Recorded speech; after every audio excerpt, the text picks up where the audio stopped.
O'clock. I would like to call to order this meeting of the Zionsville Park and Recreation Board on Wednesday, August 13, 2015. We'll go ahead and start with a roll call.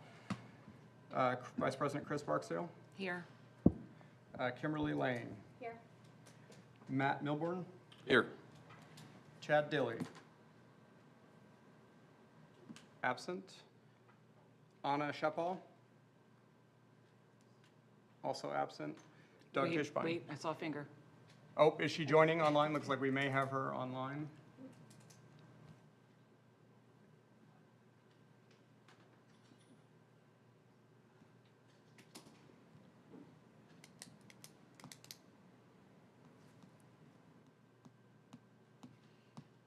Hey guys, can you hear me? Yes. We can, Anna. Thank you. We were just doing roll call. Sorry, I was waiting to be upgraded. I'm on. Okay, well, let me rewind about 5 seconds. And Anna Shepal, are you here? Here. Awesome, thank you. Doug Tischbein. I'm here. Awesome, thank you. And Ryan Cambridge, I am also present. First order of business is the approval of the minutes. Has everybody on the board had a chance to review these? Are there any questions or concerns that warrant discussion? And if not, can I have a motion to approve the minutes as presented? I'll make a motion. Do I have a second? Second. All right, because we have Anna on the phone, every vote must be a roll call vote. And Anna, for you to vote, you must be on camera. So we'll start in order. Chris Barksdale. Aye. Kimberly Lane. Aye. Matt Milburn. Aye. Chad Dilley is not here. Anna Shepal. Aye. Doug Tischbein. Here. Aye. And Ryan Cambridge, I vote aye also. The motion carries. Okay, the next section of the meeting is public presentations and comments. So normally I ask, is there anyone here who wants to say anything? And I'm always very disappointed with the resounding lack of a response from the crowd. But it looks like we have quite a few folks here tonight. Not trying to make light of the content, just appreciate that everyone is engaged and is here. A little bit of preamble before we jump into public comments, which will follow the same rules tonight that Town Council follows. So every person will be asked to come up to the dais if you wish to speak. You must give your name and your address, and then you will have 3 minutes to say whatever you would like to the board. But in advance of that, I suspect that most people are probably here in relationship to the event that is being held this weekend. And I wanted to provide maybe some clarifying context as these discussions start, just so everyone's on the same page. The Pride event that is taking place this weekend at Mulberry Fields is a special event, and I don't mean special like we all think it is special, but special in the eyes of how it's permitted through the special events process in the town. The applicant for that event, the host of that event, is a nonprofit organization, and in the town of Zionsville, under the current special events approval process, the park board, regardless of whether or not the event occurs or is held on a public park property or any other park or any other property owned by the park board, does not have any input on the approval of that application unless it is a for-profit entity that is applying. So there will be no voting tonight on any measure associated with that event, simply because the park board does not have any jurisdiction over the approval of that event, nor do we have the jurisdictional authority as confirmed by our council, which is the same council as the town. Do we have the ability to rescind the approval of the event, which has already been approved by the town? So that is the context. The agenda item that was on the agenda and will remain on the agenda tonight is simply for the park board to review the terms of the certificate of insurance, which we requested as the park board after the event was approved, and is not a condition of the approval of that event in any way. So that is the context of the information that is on the agenda this evening. Obviously, we welcome any and all feedback on any and all topics. So this is your time. If you'd like to ask us any questions or provide any comments, we'd ask that you now come up to the dais, state your name and your address. Evening. Evening. Ralph Stacy, 60 South 2nd Street. I don't want to take a detour from what you just talked about, but I wanted to come to see if you had any questions from my information that I submitted last month. Is that in relation to Lincoln Park? Lincoln Park improvements, yes. So that information was shared with the board. Jared did provide some additional follow-up, and the design team was consulted on several of those issues. Jared, I don't know if right now is when we want to talk about that, or, I mean, again, sorry, to be clear too, typically in public comment, we're kind of here to listen. Unless it's a discussion item, we don't engage in discussion with the participant providing the comments. But I do want you to know your feedback was received and has been reviewed, and I do believe there were some comments and or, Should I wait till it comes up on the docket later? I think that would probably be helpful. Okay, And because I would like Jared and possibly a representative from the design team who is also here tonight to provide answers to those questions. Okay, and good. this isn't the part of the meeting to do that. thank you. But we would welcome you to come back up. Appreciate that. Thank you. Thank you. Of course.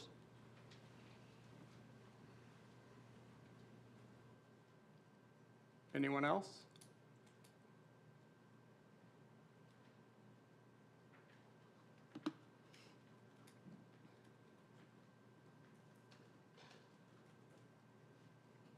Hi, I'm Regina Sharrow, 1838 Cornish Drive.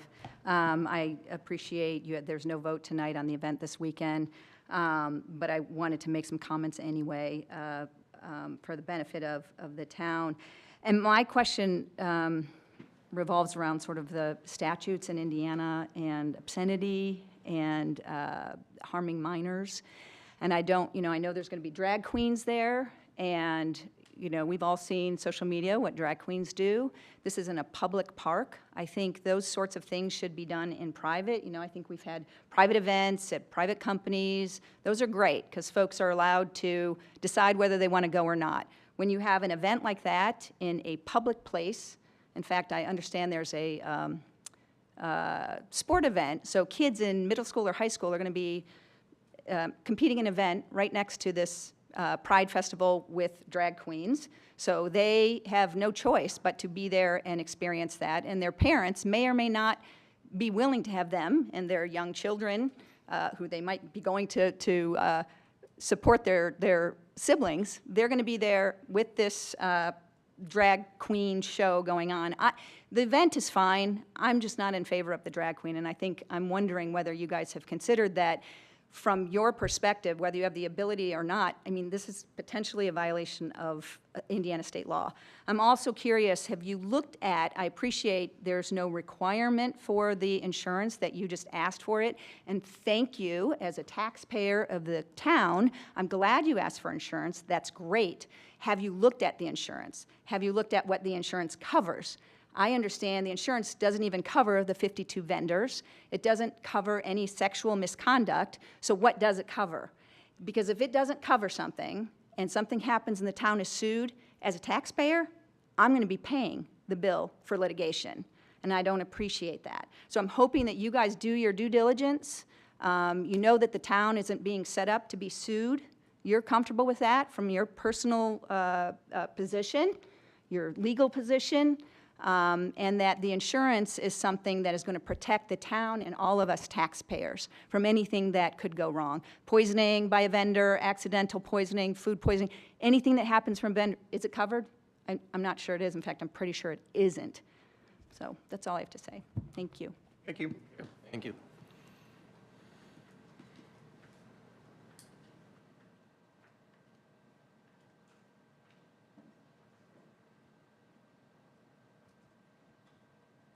Casey Symes, 6260 Canterbury Drive, out in the Royal Run subdivision.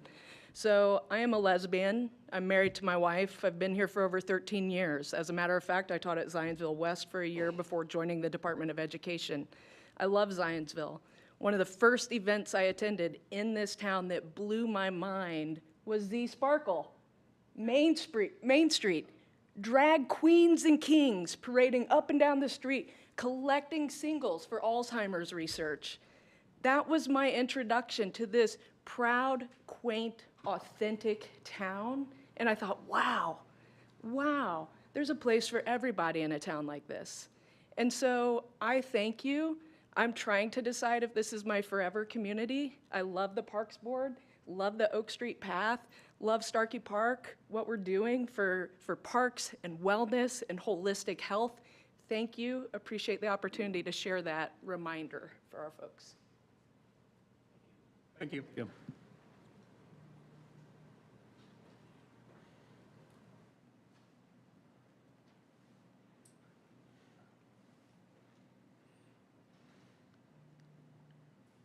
Scott Sherrow, 1838 Corniche Drive. I have very similar sentiments. I love this town. I have been attracted to it, or was attracted to it, for the vibrance and the community aspect. And I would even say I have felt very included. I don't need to talk about my orientation. The one thing I do wonder is, of course, this is a slightly controversial subject. And you have a lot of people who are promote it, and a lot of people whose value systems do not, would not support this. How do we come to a fair arrangement? I was thinking about this, and in a situation like this, if it's sort of a divisive subject, and you have pretty close to 50% either way, I'm almost wondering if those are the types of subjects that we don't want to bring into the public forum. And it's fair to both sides. I'm worried that this could spark some kind of excessive focus on Zionsville and spark activism on both sides. I think for any of these subject matters, you know, sexually oriented, whether it was homosexual, heterosexual, or otherwise, it's probably best to make these a private event. It's just, it's unfair to one side or the other, and there's a large proportion of people that both favor or support and do not support. Thank you. Thank you. Thank you. I had someone ask if the Facebook stream is going.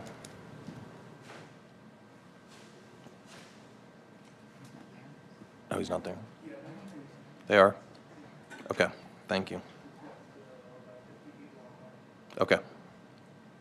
Before we pivot to anyone online that might wish to comment, is there anyone else still in the audience that would like to say anything?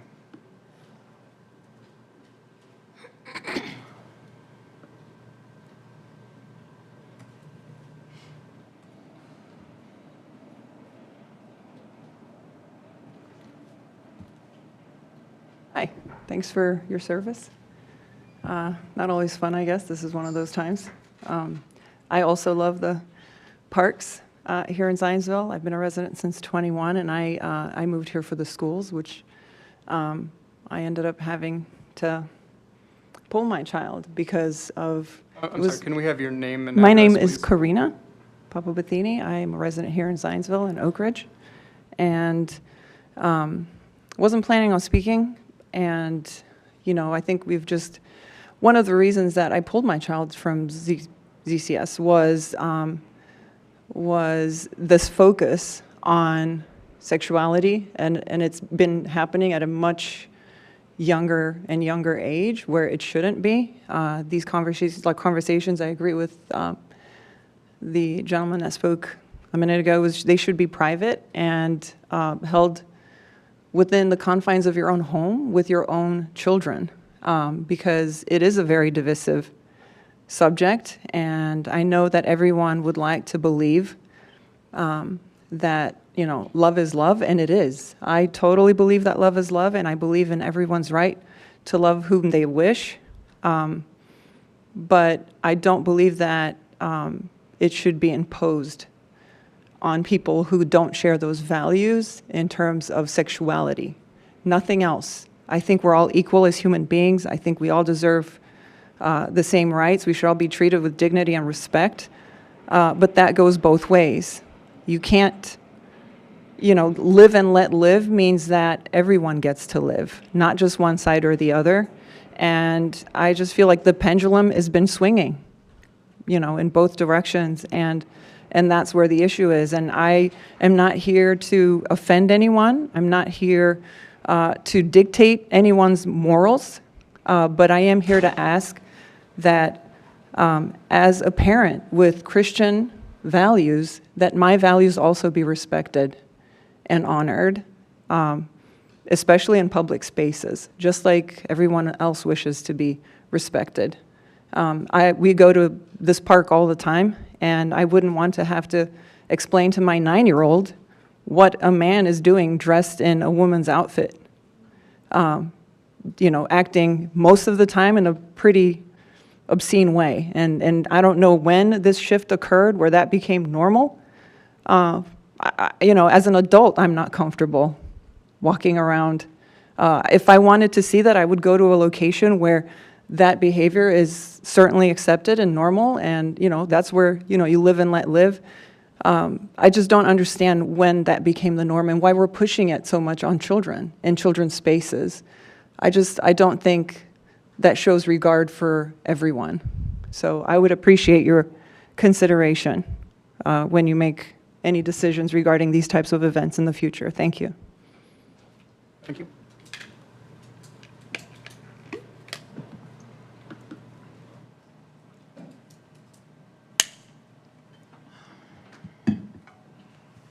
Lynn Jenkins, 1730 South, 950 East.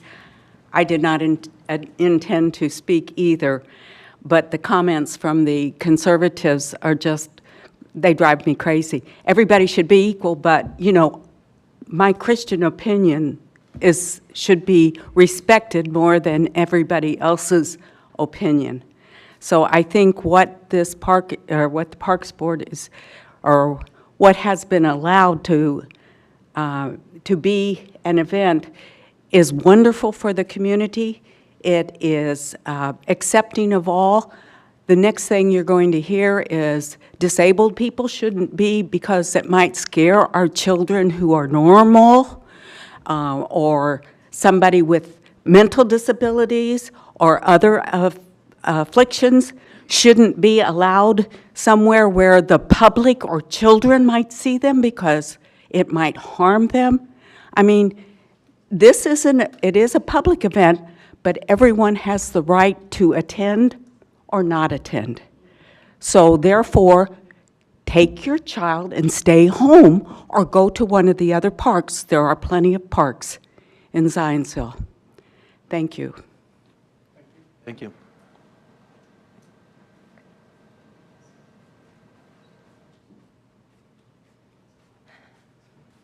Hi, Brittany Story, 490 West Pine Street. I'm a mother of 5 small daughters, ages 10 and under. We love Zionsville. We used to live here in the village. We had to move away, and praise God, we're able to come back. There's no other town that I know like Zionsville. We love it thoroughly, and we hope to raise our children here and be very active in our community. I received the Current last night and was thoroughly concerned about what I read about the Pride Festival going on in our town. I understand that other people, I'm a Christian, I understand that other people have different beliefs than I do. But I have serious concerns about drag queens and drag performances going on at a public park. There's a splash pad there. There's a middle school there, which I saw is having a track meet on Saturday. I cannot control what someone does in their own private home, in their private events. I don't want to control that. I can pray for people. I hope that everybody knows Jesus and will turn to Jesus. But these things should not be happening in a public space where there are families with children that are going to be possibly going there. They might not be aware that there's an event going on. They might be going to their public park that their taxpayer dollars are paying for. And they want to take their child and have a nice afternoon on a Saturday and not be showing them things that they would never even want them to even know about or see. It's not respectful to those that disagree with this. I'm not trying to necessarily stop the event. I wish it wouldn't happen, but that's not my call. What I do know is stuff that has happened at other drag performances that are very inappropriate. And that could possibly happen here too. And I really hope that there is something that can be stopped so that this does not happen in our town. Thank you.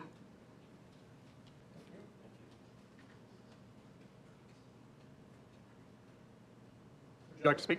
Yeah, just come on up if you'd like to speak. I should also, and I should have stated this, if you're not able to make it to the podium, let us know, and we would be happy to bring a mic to you.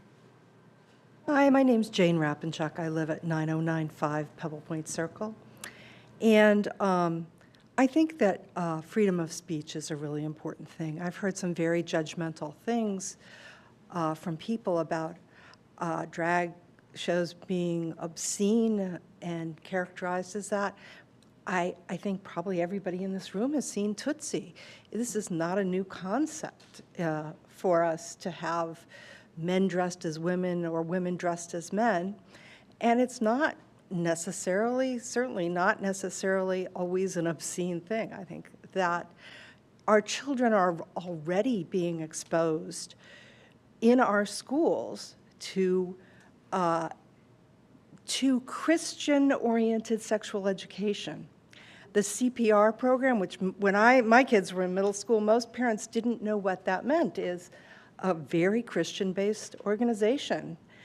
And so to say that they are going to be somehow tainted by exposure to other viewpoints is really kind of demeaning of your own children, that they can't think through these problems and see that there are other viewpoints is very insulting to your children, I think. Thank you. Thank you.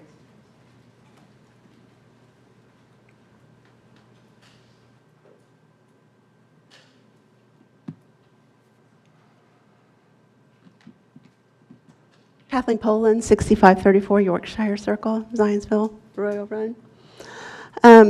So my Christian kids got to watch drag queens in their English classes at Zionsville schools because their gay activist teacher decided to show a drag queen in underwear going around a pole. This was shown on a big white screen, in the classroom. So their opinions obviously didn't matter, and they were very offended by that.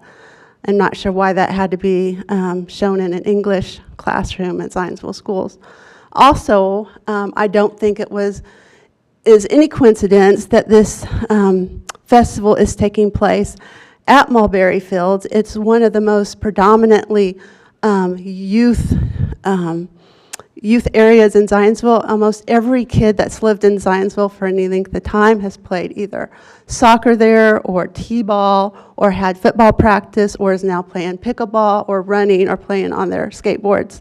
So the fact that that place was chosen, that is predominantly visited by youth, is bothersome, and especially, like Regina said, the drag queen presence there, just it has no business being around children. Children shouldn't have to decide whether to stay at a park and look at something that they find offensive or that they don't want to look at. I mean, the park is what we all pay for. The park is what we all pay for. Every kid should be able to go there without having something there that could be offensive. And so that's my thoughts on that. I think, if they want to have a festival, that's fine. But the drag queen should not be there because it's going to be probably like what my kids had to watch in the school classroom. And it's a youth-oriented environment there. You. Thank you.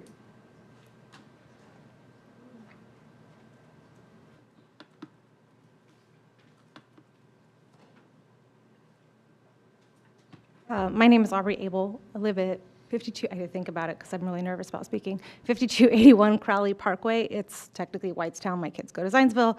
I own a business at 120 South Main. I just wanted to clear up a few things because we're not really here to debate the moral issue at hand. I mean, first of all, we picked Mulberry Fields because it was open for the date that we needed it. Not that that matters, but insurance, we have COIs from every single vendor. I'm sorry, I don't want to interrupt you, and I'll pause your time, but I'm not sure everybody here knows your affiliation with the event. And Oh, it I'm may sorry. be helpful I for said them that in to my know. head. I'm one of the organizers of the event. Yeah, I'm on the board and one of the organizers. So as far as insurance goes, we have COIs from all of the vendors. And let's see, as far as the track meet goes, I mean, I'm going to here in a minute tell you that we don't have obscene things going on, but the track meet's at like 8:30 a.m. Our drag show is at 7, or yeah, 5:30, thank you, sorry, 5:30 to 7, in case anybody wants to come. And the drag story time is at 4:30, so none of those will overlap. It is a private event. It will be very clear what is going on at the park. There will be signs, things like that, so if anybody is worried about that, they will know before they get to that point, for sure. And then just to address, because it's been talked about so much, I'm just going to read straight from my phone because I'll forget something. Zionsville Pride Festival is a celebration of diversity, inclusion, and community. And I know we all have different ideas of what that might mean, but it is created, intentionally curated for kids and adults, for people of all ages. Okay, that has been very intentional from the start. Nothing at the festival is going to meet the legal definitions of obscenity or material harmfulness to minors. Our drag performances fully comply with the statutes and are aligned with family-oriented entertainment standards. We have met with the team of drag performers, communicated clear guidelines, and ensured that they reflect our commitment to a safe environment. All performers are experienced in providing family-friendly entertainment and have agreed to our guidelines. So I know some of you have said, like, you see drag, you have not seen drag everywhere. Like, just like any dancer that might dance someplace for entertainment in the middle, like, dance for entertainment at a bar at night, wearing one thing, they can go dance for a whole nother audience, in a whole nother setting, at a whole nother time, in a whole nother outfit. Okay, it's the same thing. But the reason drag is important to a pride celebration, because I know a lot of people are like, why don't you just have it? It has a deeper meaning to the community. Its resilience throughout history mirrors the resilience of the LGBTQ plus community as a whole. And it's an art form that reminds people that they are free to live outside their prescribed boxes. I also have a 9-year-old, an 11-year-old, a 15-year-old, 16, no, he's 16 now, 16, 18, and 19-year-old. And they've been to these as well. So I just wanted, my point with that was just that I'm a mother too, and I think that, yeah, I think that's all I really needed to say. Thank you, I appreciate that.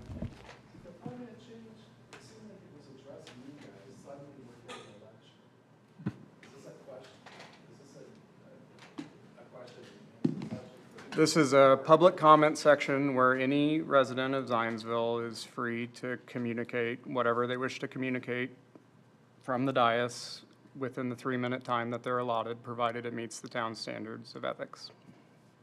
That's all I'm able to say. Is there anyone else who would like to make a comment before we ask the folks online?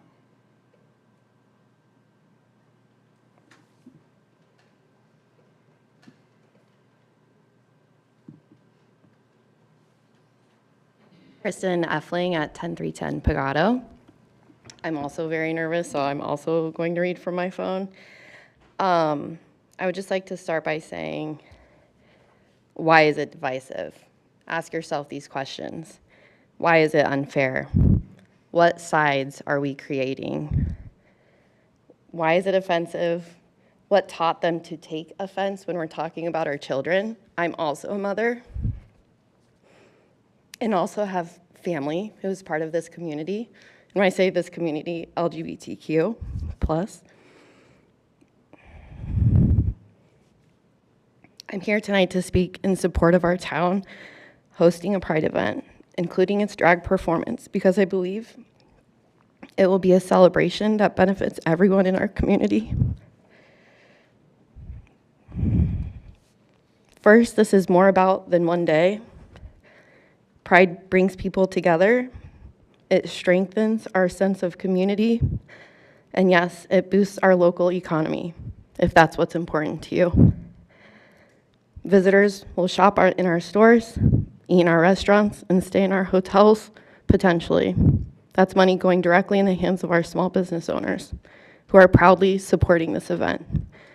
Second, Pride is in line with our shared values as Americans and as Zionsville as a community and a town. It's about freedom of expression, equal access to public spaces, and the simple idea that every neighbor, no matter who they are, should feel welcome here in Zionsville. The LGBTQ plus community is not somewhere out there. They're our friends, our coworkers, our family, and they're here in this room. Third, I wanted to address the part that sometimes sparks concern. Obviously, tonight that is part of it, the drag performance. Drag is a form of theater, like it was already mentioned. It's costuming, makeup artistry, music, and humor. Much like you'd see in a school play, a Halloween parade, our town parades, or a Shakespeare performance. For this event, it will be family friendly, like they've already mentioned, and follow clear guidelines that have already been set by our permitting process. Hosting Pride includes the drag portion, doesn't take away from anyone else's traditions or values. It adds to the richness of our community calendar. It sends a message to our LGBTQ youth and our community that they are safe and valued. And research shows that feeling supported can literally save lives. Finally, this is an opportunity for our town to stand for inclusion, respect, and kindness. Values I believe most of us share and are specifically what brought us to Zionsville. I urge you to see this not as a political statement, but as a community celebration that welcomes everyone and makes our town stronger. Thank you. Thank you. Anyone else in the audience? Going once, going twice? Do we have anyone online that would like to make a comment online? Looks like we have one. Yep.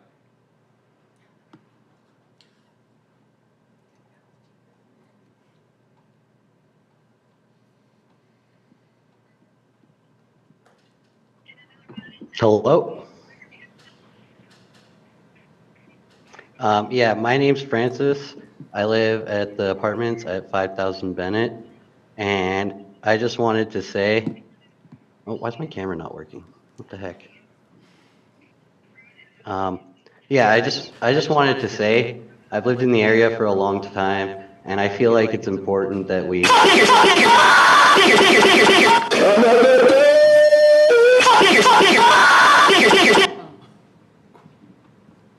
Thank you.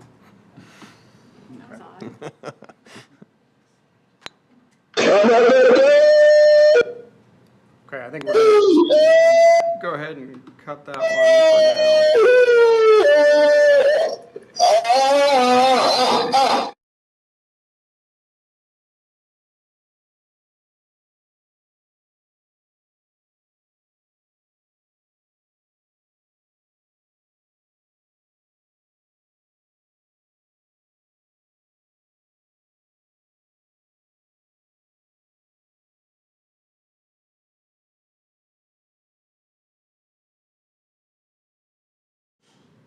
Okay.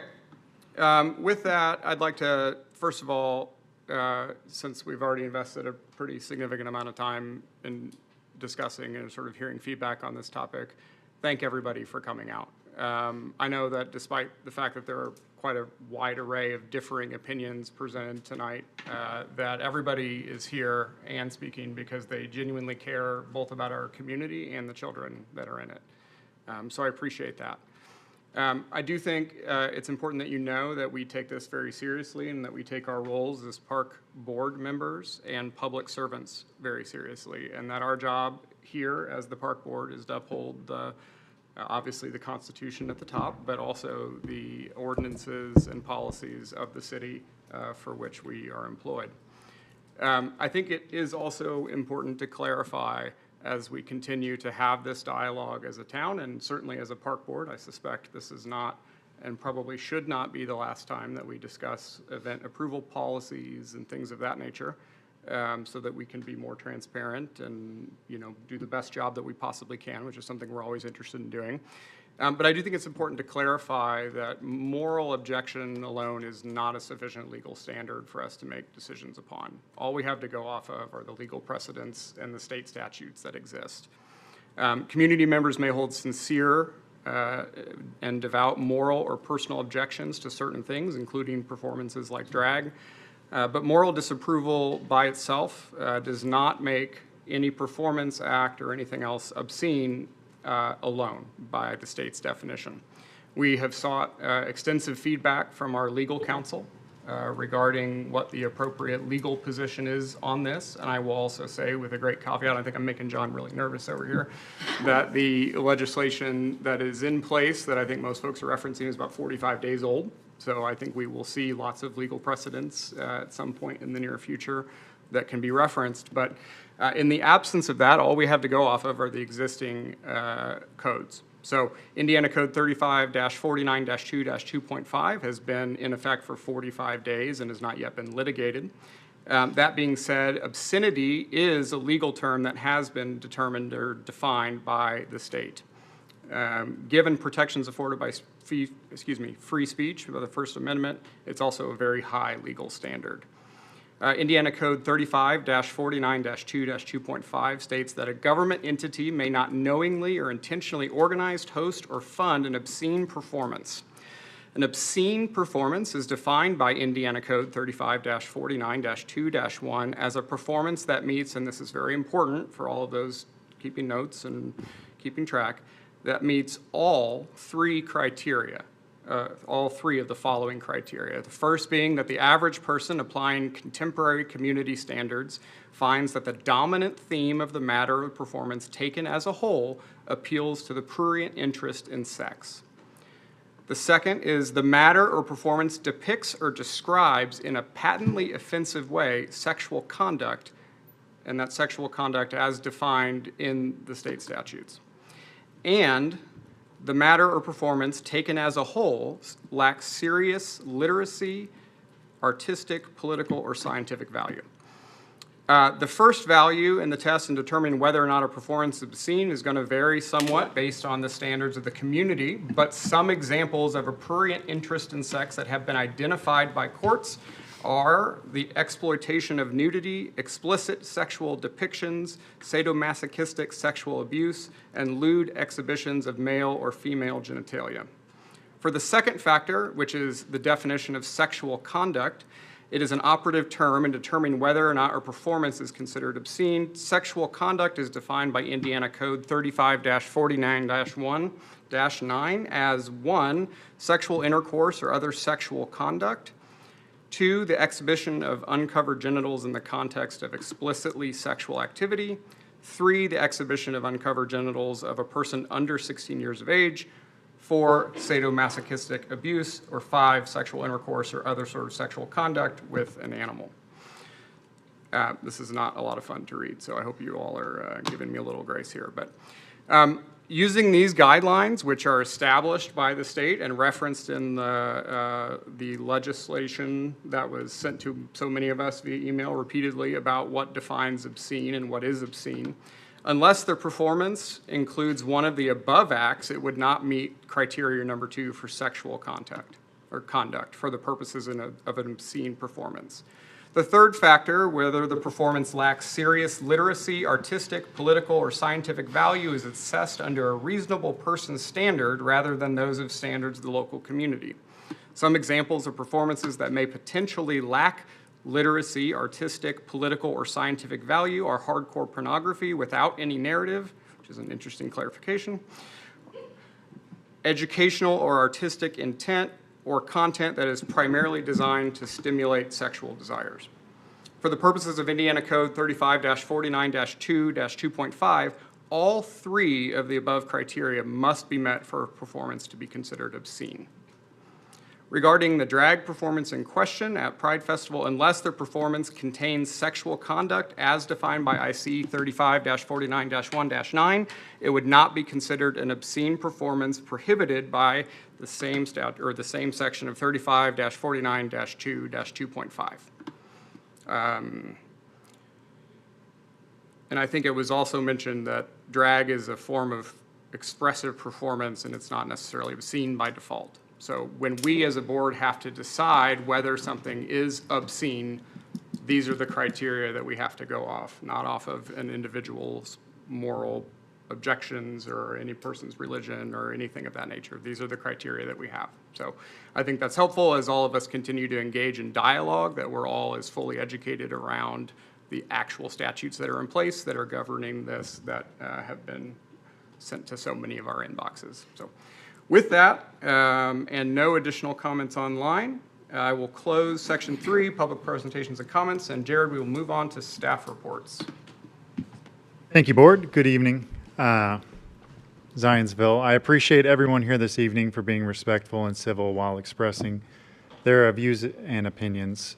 We really appreciate that as a part of the process.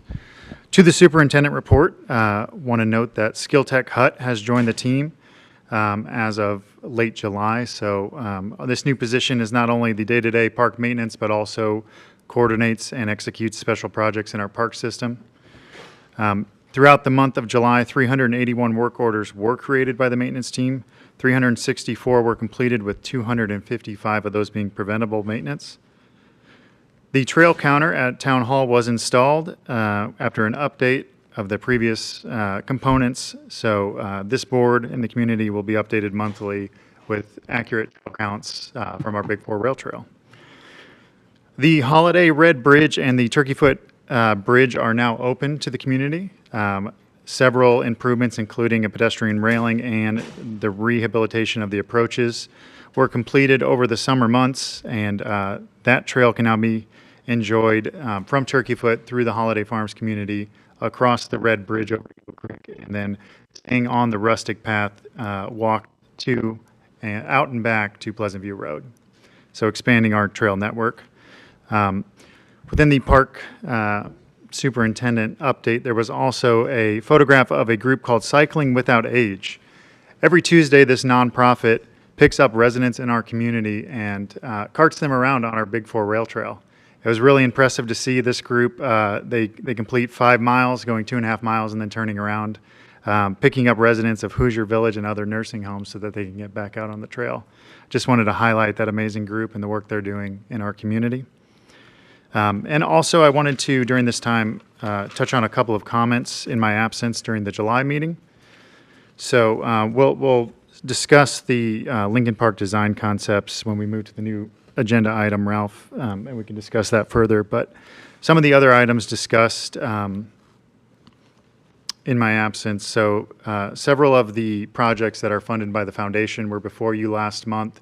I just wanted to let you know that competitive bids were procured for each of those projects. I did reach out to our selected consultant, KCI, about their subcontractor work. So they did solicit one more bid. They were only able to get one more in time. So the second bid from organization SAM came in, and it was $28,500. So more than the original subcontractor quote. So with the motion of the board last meeting, we'll move forward with that contract and working with the foundation to secure those funds and begin that work out at Carpenter Nature Preserve. In addition to that, there was also discussion about the strategy for restoration out at Carpenter Nature Preserve. So within the master planning process of this site, we took a holistic look of what that park was going to be and what nature wanted it to be as well. So not only with the park design, but there was also a comprehensive ecological assessment of the site, defining the populations that were to re-inhabit if we were to rewild Carpenter Nature Preserve. So working with the carpenters and the MOU we have and the foundation, we're selecting projects that we can not only accomplish, but then also maintain moving forward. So the Green Carpet Initiative is to the south of the park, where there are minimal invasives that'll be easier to first remove, but then also begin to make progress as we establish native communities. And then the large pond being a focal point of the park, we wanted to begin developing a conceptual plan of how we can get that restored as well. So there is no tried and true prescription for the strategy we're going to take. It's going to be very opportunity based, and then also what we can effectively bite off, but then continue to maintain after there is the restoration of the site. And that is all from the previous meeting, and I'm happy to talk about Lincoln Park as we move through the agenda. Moving on to Director of Recreation Services, Mindy.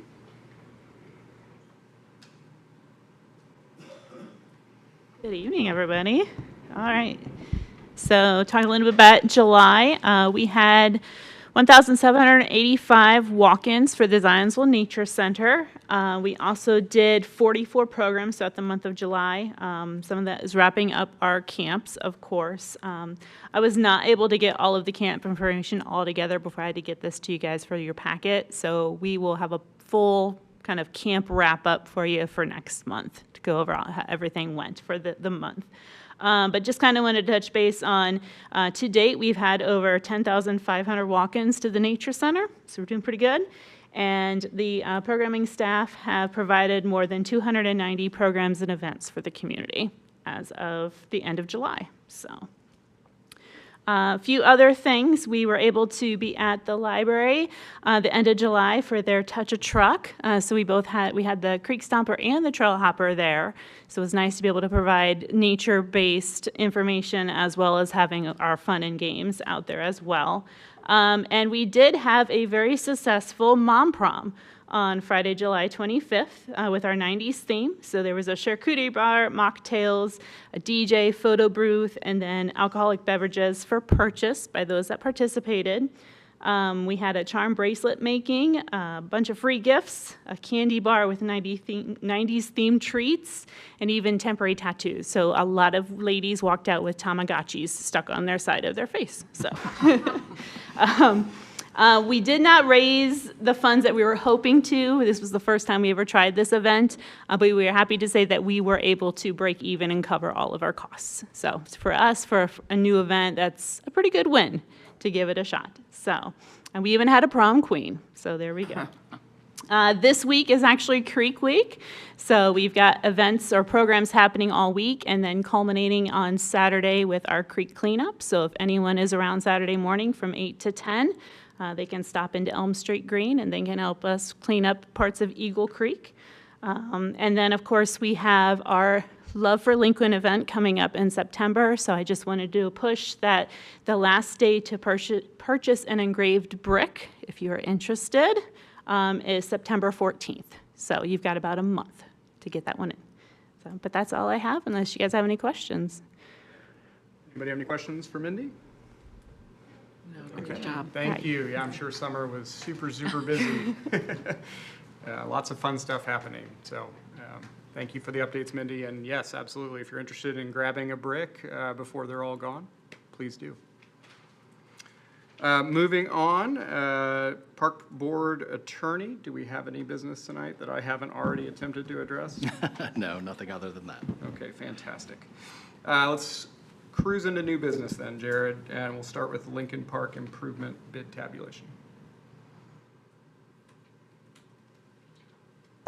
All right, first I'd like to take this time to address some of the comments made at the previous meeting about the design intent for the Lincoln Park refresh. So appreciate the comments raised and happy to address those and speak further. But so I've provided some renderings of kind of what the conceptual image is of what the end product will be of this refresh. So one of the items discussed was the existence of the split rail fencing, which surrounds 3 edges of the park today. So with that, the design intent of the landscaping is to provide a vegetative barrier that is going to deter foot traffic and direct it towards the existing entrances today. So some of these renderings help illustrate that the depth and the volume of those vegetative beds and just the psychological barrier that they help direct the pedestrian traffic that we want throughout the park. So we have many beds in our park system, and we very rarely have deer paths that are formed through them.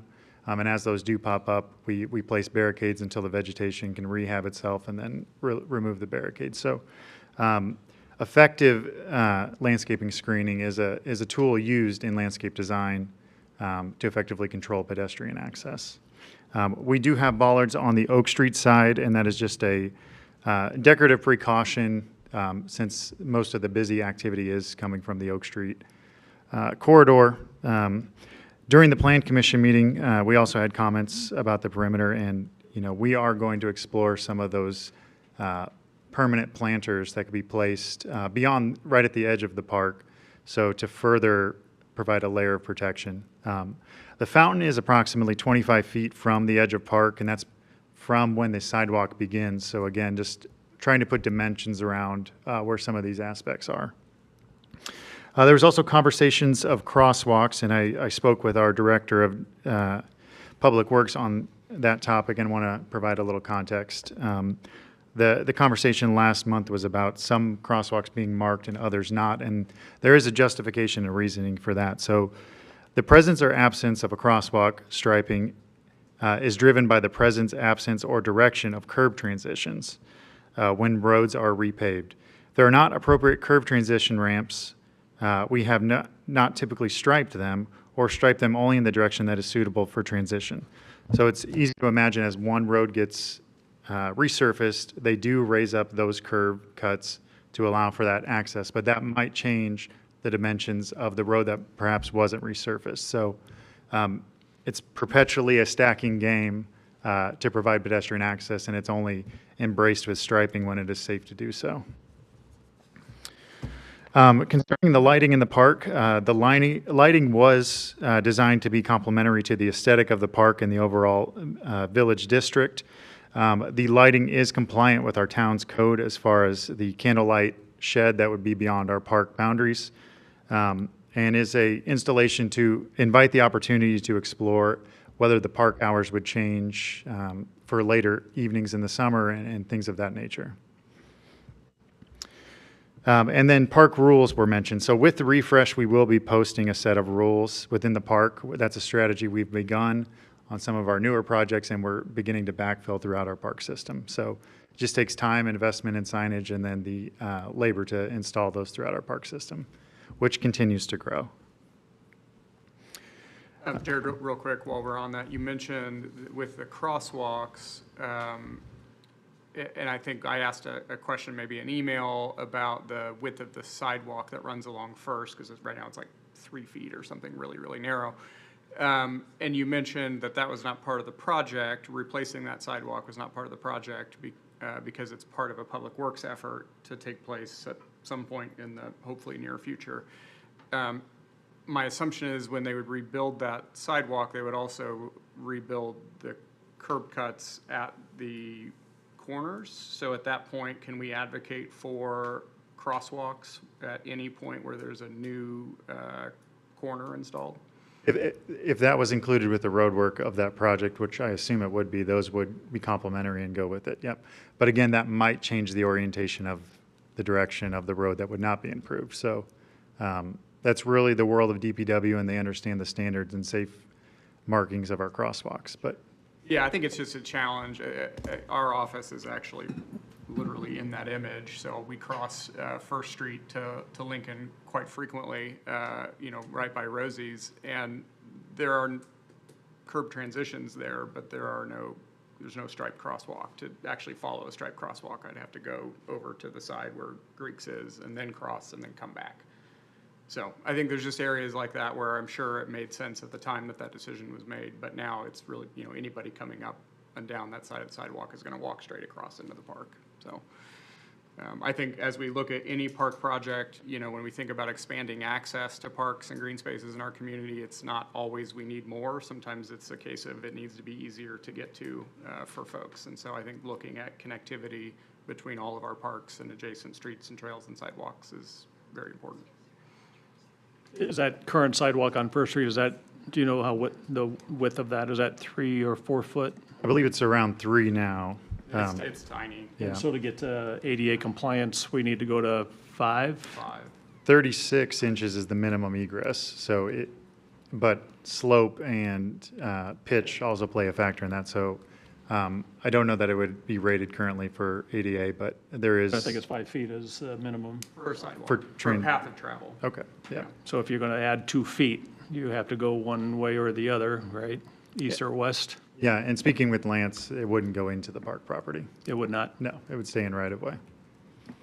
Okay. Thank you.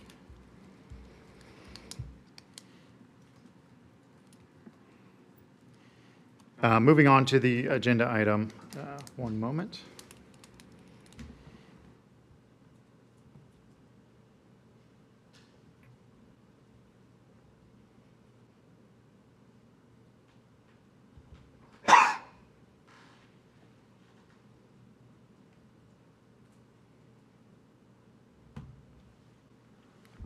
So in the month of June, the Lincoln Park Refresh Project was advertised for bid, and we received 7 competitive bids in the process. Those are displayed on the screen. The lowest of which was Chavez Construction Company, and that was for $1,199,000. Unfortunately, this bid result is higher than our anticipated budget, which was based off our engineered estimate. So this has happened in the history of our park system, but it hasn't happened recently. We've had a lot of success with our engineered estimates as well as the market. So this evening, it would be my request to ask the board to reject these bids, and then we have a couple of options after that. So open up discussion concerning the bid project.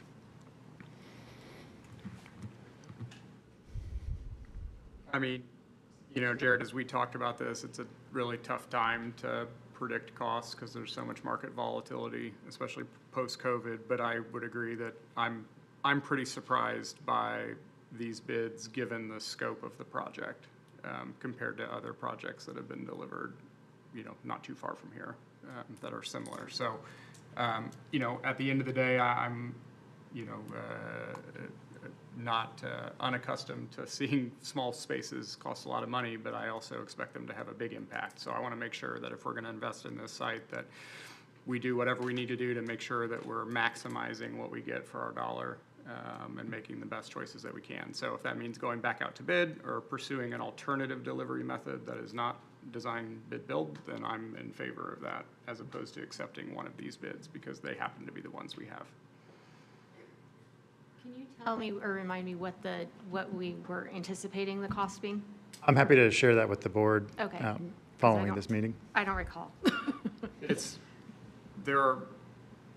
off by a whole digit. Did we get a further breakdown on the bid tabs to kind of define what the lump sum costs were that makes up the total? So within the bid documents, there were several components that we do have unit costs for, but there is a large lump sum within our bidding process that doesn't dictate what is contingency, what is profit, or what are insurances and other mobilization costs. Like general conditions, did REA estimate general condition costs and? Yes, so every project has mobility, general conditions, and other factors that, from their research, has influenced bids throughout the history of.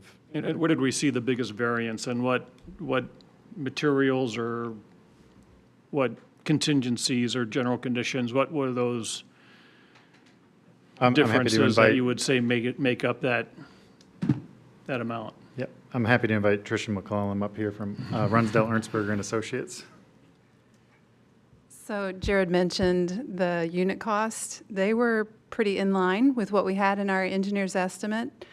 We don't have line items for the general conditions. You do not? Don't, no. And things like storm and erosion, those are all just big numbers that we don't see until we get the schedule of values after the contract is awarded.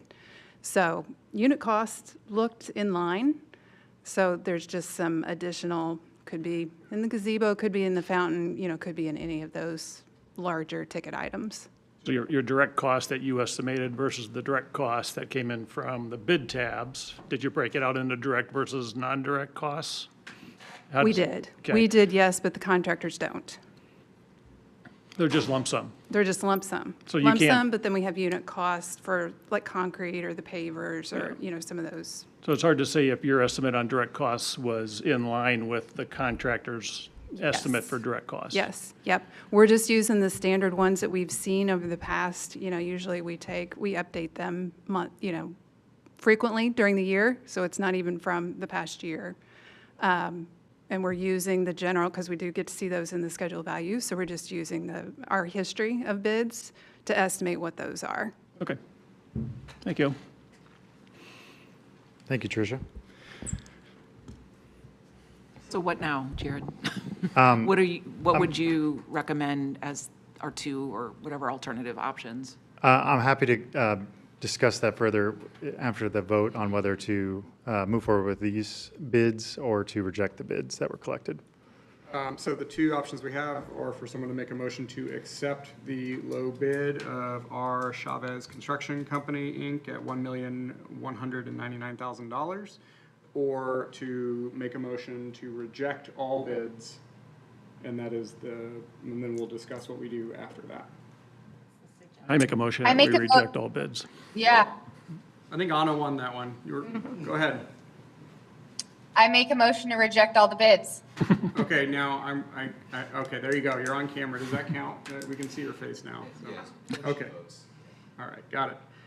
All right, we have a motion to reject all bids. Do I have a second? I'll second that motion. Okay, there you go, Doug. All right, well, we have to do a roll call vote. Chris Barksdale. Aye. Kimberly Lane. Aye. Matt Milborn. Aye. Chad Dilley's not present. Anna Shepaw, already said. Aye. Yep. Doug Tischbein. Aye. And I, Ryan Cambridge, say aye as well. The motion passes. So now, I believe, Jared, we can talk about next steps and what our options are for trying to get a bigger bang for our buck. Yep. So we are committed to delivering this project to the community as promised in the 5-year master plan and in our current budget year. So there are a couple of procurement options we have at our disposal. The one is the traditional design, bid, build, which we just completed. The secondary action of that would be to remove project components from that, rebid it, attempt the process again, and then work in future budgeting cycles to add back some of those components that were removed. That's one model and option to explore. There is also the build, operate, transfer option, which the required documentation and resolutions have been passed by our community in years past, and there's no statute on the duration of those, so those are in effect. So this has not been utilized by our park system before, but it is a model that can procure a project for an anticipated cost. And one of our park board members, I'll call him out, Doug, has excessive experience with this model, and I'll defer if you want to speak a little bit more to what the difference of the BOT is. Give us the BOT 101. So it reduces risk of all parties involved with the project. So it's an architect, engineer, it's a contractor, and it's the owner sitting down at a table building the project together. So you take the constructability expertise of the contractors, you take the engineering and landscaping expertise of the architects, engineers, and the input from the owners, and that's what you build the project on. And constructability expertise from contractors is pretty significant when it comes to doing these types of projects because they've done so many of them that they have ways to do things differently without sacrificing the quality and also giving us typically better prices. It's an RFQ, request for qualification proposal process, so it's not price-based, it's qualification-based procurement. You can get through procurement in about 21 to 25 days, so it's pretty quick, and I know we've got a fairly tight schedule. We're first-time buyers, but I've been through it for the last 5 years. It's a business that I helped build for a larger construction company, and I am a strong proponent of it because it's open book pricing, it's shared risk, it's negotiated work, so we know what the cost of doing business on the direct cost is because they're going to expose it to us when we ask for it. And we'll know what their indirects are as well. So overhead profit contingencies, general conditions. It's just a model that I think is a little more user-friendly for us. I think a challenge that we have, even with the bid documents that were submitted as part of the RFP, is, as you alluded, we don't have the ability to look into their individual line items and see what sort of Zionsville premium they may be adding, you know, which at the end of the day is something that's taking away from what could be invested in the park. So I think our charge now is to decide which path forward. I think if we were to rebid the project in the traditional design bid build delivery model, I think my recommendation would be that we do that with a substantial amount of ad alternates that they can price and request. And by ad alternates, I mean they would give us a base bid price for the bare minimum park, whatever we decide that is, and then a price for the fountain, a price for the lighting, a price for the curbing, you know, that could be added to that, so we could look at it as a menu of, okay, we can afford these things and all within the budget. Right now, we don't. I know there were several ad alternates that were part of this bid package, but I think because the numbers were so wild that we may need to explore adding additional ones and request an additional layer of price transparency around having bidders clarify what their overhead and, you know, sort of like you would do an NDOT bid or something similar. Is that different than value engineering something out of a project? Well, in this case, we would be accepting their bid. So we would be issuing a contract for that amount and would only value engineer out of that if we were to go over that amount. Oh, okay. Versus, as I think Doug was alluding, a design build and or a BOT delivery model allows you to do some of that value engineering in real time with the contractor because all the overhead and profit and all that stuff is pre-negotiated as well as the price. And I think another benefit that he mentioned, which we have seen happen on other projects as well, is that a lot of times we as landscape architects will draw something the way that we think it should be best, you know, installed or detailed for certain reasons. And sometimes the contractor will come back and say, hey, I know you want it to do these things and we can make it do those things. If we do it this way, it's 25% cheaper. And then you have the opportunity to make that decision in real time. Whereas in a design bid build scenario, which is historically what we've always done, we as landscape architects design it the best way we think we can. And then that's what the contractors bid on. And they may say, hey, this is dumb because I could do this for half, but they don't have the opportunity to say, hey, do it differently. They're bidding on what you submit to them. What you submitted. So, and I don't have a problem either way. I would just want to make sure that we, on some level, try to future-proof. Like if we're not going to do the lighting or some infrastructure, like baseline piece, that gets, it gets installed even though we're not maybe going to buy the structural components of it yet. Like if there's footers that Yes, need to go exactly. in. Yeah. So that we have the ability to absorb some of those costs now as opposed to later when we've already, you know, unhooked everything. Yeah. We currently do that with every project, trying to anticipate future needs. You'll be surprised if you look at line items, how much conduit goes in with nothing in it, preparing for future stuff. Well, So, exactly, and sadly, people don't have that, not everybody has that thought of what could be. No, it's a great point. I think another thing for consideration on behalf of the board is we do want to deliver this project, one, as best we can, but also as quickly as we can. We're, as a community or as a entity, very comfortable, obviously, with design, bid, build, been through that a bunch of times, not as familiar procedurally with BOT as a city. So I think we would need, or I'm speaking on behalf of Jared, but I think you would benefit from some assistance from the board in navigating that process. And if there was anybody on the board that had that experience that might want to volunteer to be that person to help. Well, I think Jed's here tonight. Yeah. So he's going to get voluntold. I do think that would be worth considering if we were to go that route, that we would have somebody, you know, with some experience providing some insight to you, Jared, throughout the process. And hopefully, Doug, you'd be willing to. Absolutely. And REA is, I did get that acronym right, is familiar with the BOT option? Okay. And I will say traditionally, BOT is a process that's best started earlier because you have a lot more latitude and control, but this also is not an overly complicated site. I mean, it shouldn't cost what those bids are, in my opinion, so. So these architect, contractor, owner sit down together, come up with all of what it's going to cost and everything, and then does it come back to the board? Where do we come in next if we were to go that route? So pending the decision of the board tonight, we will bust our butts to get any required documentation ready for the next meeting and then begin that window that Doug mentioned of getting all those public advertisements and the RFQ process and then the public hearings in order so that we could potentially award as early as October.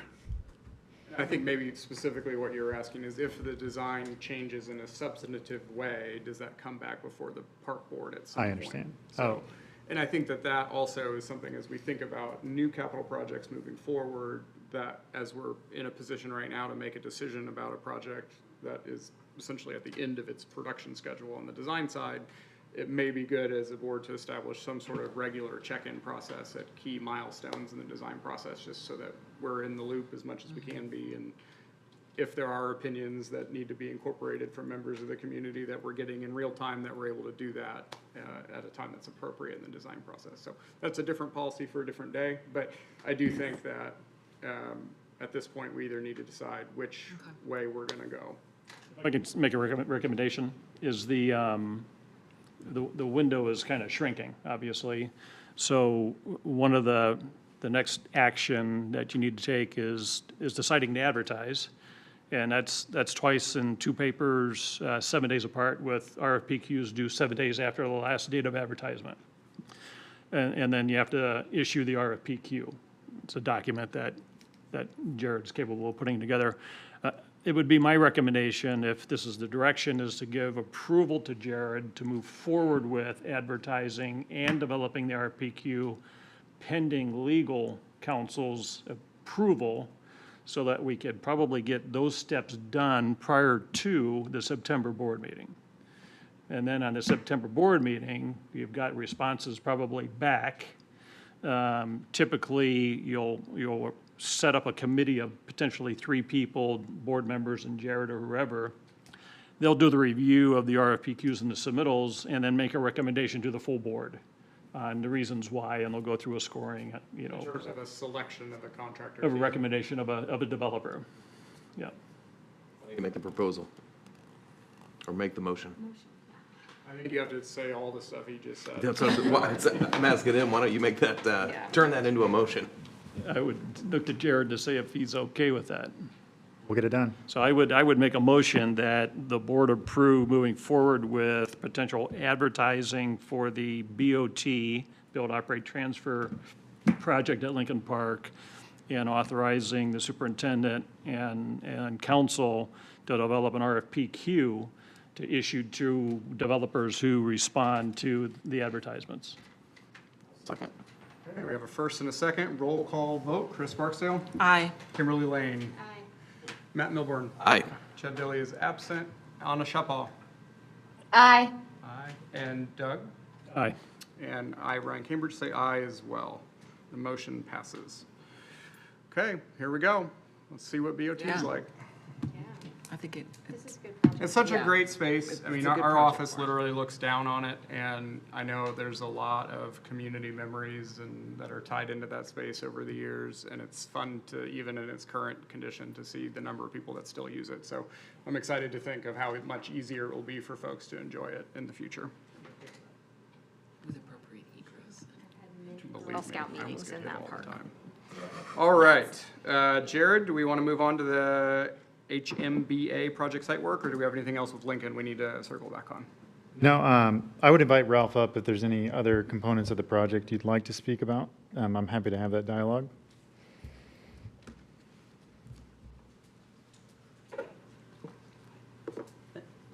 Thank you, Jared. If you need to cut some of the cost, I know of some areas you could do so. Yes, I do. After 7 decades there. I have brought a copy of this is one of the areas you could cut costs. Zionsville Village Improvements, dated May 1985. It was prepared for Zionsville by Rundell Ertzberg and Associates. It talks about lighting. I brought you a copy. We talked. Jared was nice enough last Wednesday, when he was probably working a few extra hours. He came over from the concert and we enjoyed our swing on our porch and talked about different things. One of the things that he rested my mind, when you watch the film up here for signing, like the film where you sign up to help take out bricks, it mentions in there that the Zionsville Lions Club Stone and Monument was donated by a Civil War veteran. No, it was not donated by a Civil War veteran. He unveiled it that year, 1936. I think it was in August. He was there. There were 5 or 6 sons of Civil War veterans there. The Zionsville Lions Club donated that and installed it. This Civil War veteran, that needs to be changed on the website, if you'll check that, please. And looking at that, it looked, Jared assured me that 2nd Street will still be a one-way street. If you look at the pictures, the cars are coming from the north going south. They should be going from the south to the north. There's a no parking sign on 2nd Street as well. There is parking, and he assured me that there will continue to be parking on the east side of 2nd Street. So I park there for work a lot, Jared, so this is important. it is. That's a whole different topic. Let's see, he also assured me that they're going to finally address the oak tree that looks distressed for probably 15, 20 years now, and keeping it, which is good. That's all I have right now, but I've looked at that park and worked in it many times, and if you need any suggestions where to cut cost, there are a lot of nice plants over there that could be not taken out. For one thing, the fencing, if that was retained, I really feel what I said about public safety. Yeah, you want to make it easy to get into the park, but you want it to be safe. Safe. Safety is the #1 thing. I could care less if they have to walk a half block, safety. So I'd be glad, if you'd like to sit down. I think the gal from Rundell Ertzberger, I met her maybe last year over at the gazebo. I saw her and another person looking at it. I went over and introduced myself, and I told her some of the concerns that I had back then. And, if you really would like to sit down and talk about it, I think I could be helpful. I've worked in Lions Club Park for 53 years now, and I've had some landscaping background. I don't have the credentials, but I've got the on-the-job training of actually doing things. And it concerned me, and I mentioned in my letter about the lack of memorials. A lot of times in the past, not a lot of times, all the time, it was donations that funded plants there. That's one area you could save money if you get donations. And when I heard about it being done a couple of years ago, being planned, I started talking to different companies here in Zionsville. There are people out there that are willing to, buy a tree, save some money, save the taxpayers some money. That fence has only been up a short time, and it really took a long time to get a new fence up. It really looked like hell for a long time. I'm willing to help. And maybe I can give you some ideas. Thank you very much for the opportunity. We want to thank you because you have already been a help, not just to this project, but I know many others over the years. So we appreciate your continued service to our country and the community as well. Thank you. So thank you. I will also say, as we get into the BOT project, if that's the route we end up going, there will be a lot more opportunity for this sort of back and forth dialogue of what can we do you need to move different ways. ahead with this. It's long overdue. And, it was really about a week ago, I had a gal that was 3 years semi-senior in high school bring 2 of her scrapbooks of her mother and dad's, both of whom worked in Lincoln Park when I was a kid. And in there are more articles about Lincoln Park that I'll pass on to Sullivan Muntz. They're really making a nice booklet of information that needed to be done a long time ago, and it's a plus for Jared. And I really hope that I get to see this being done, which you're spending the time and effort and taxpayers' money on. Thank you very much. Thank you, Ralph. Thank you.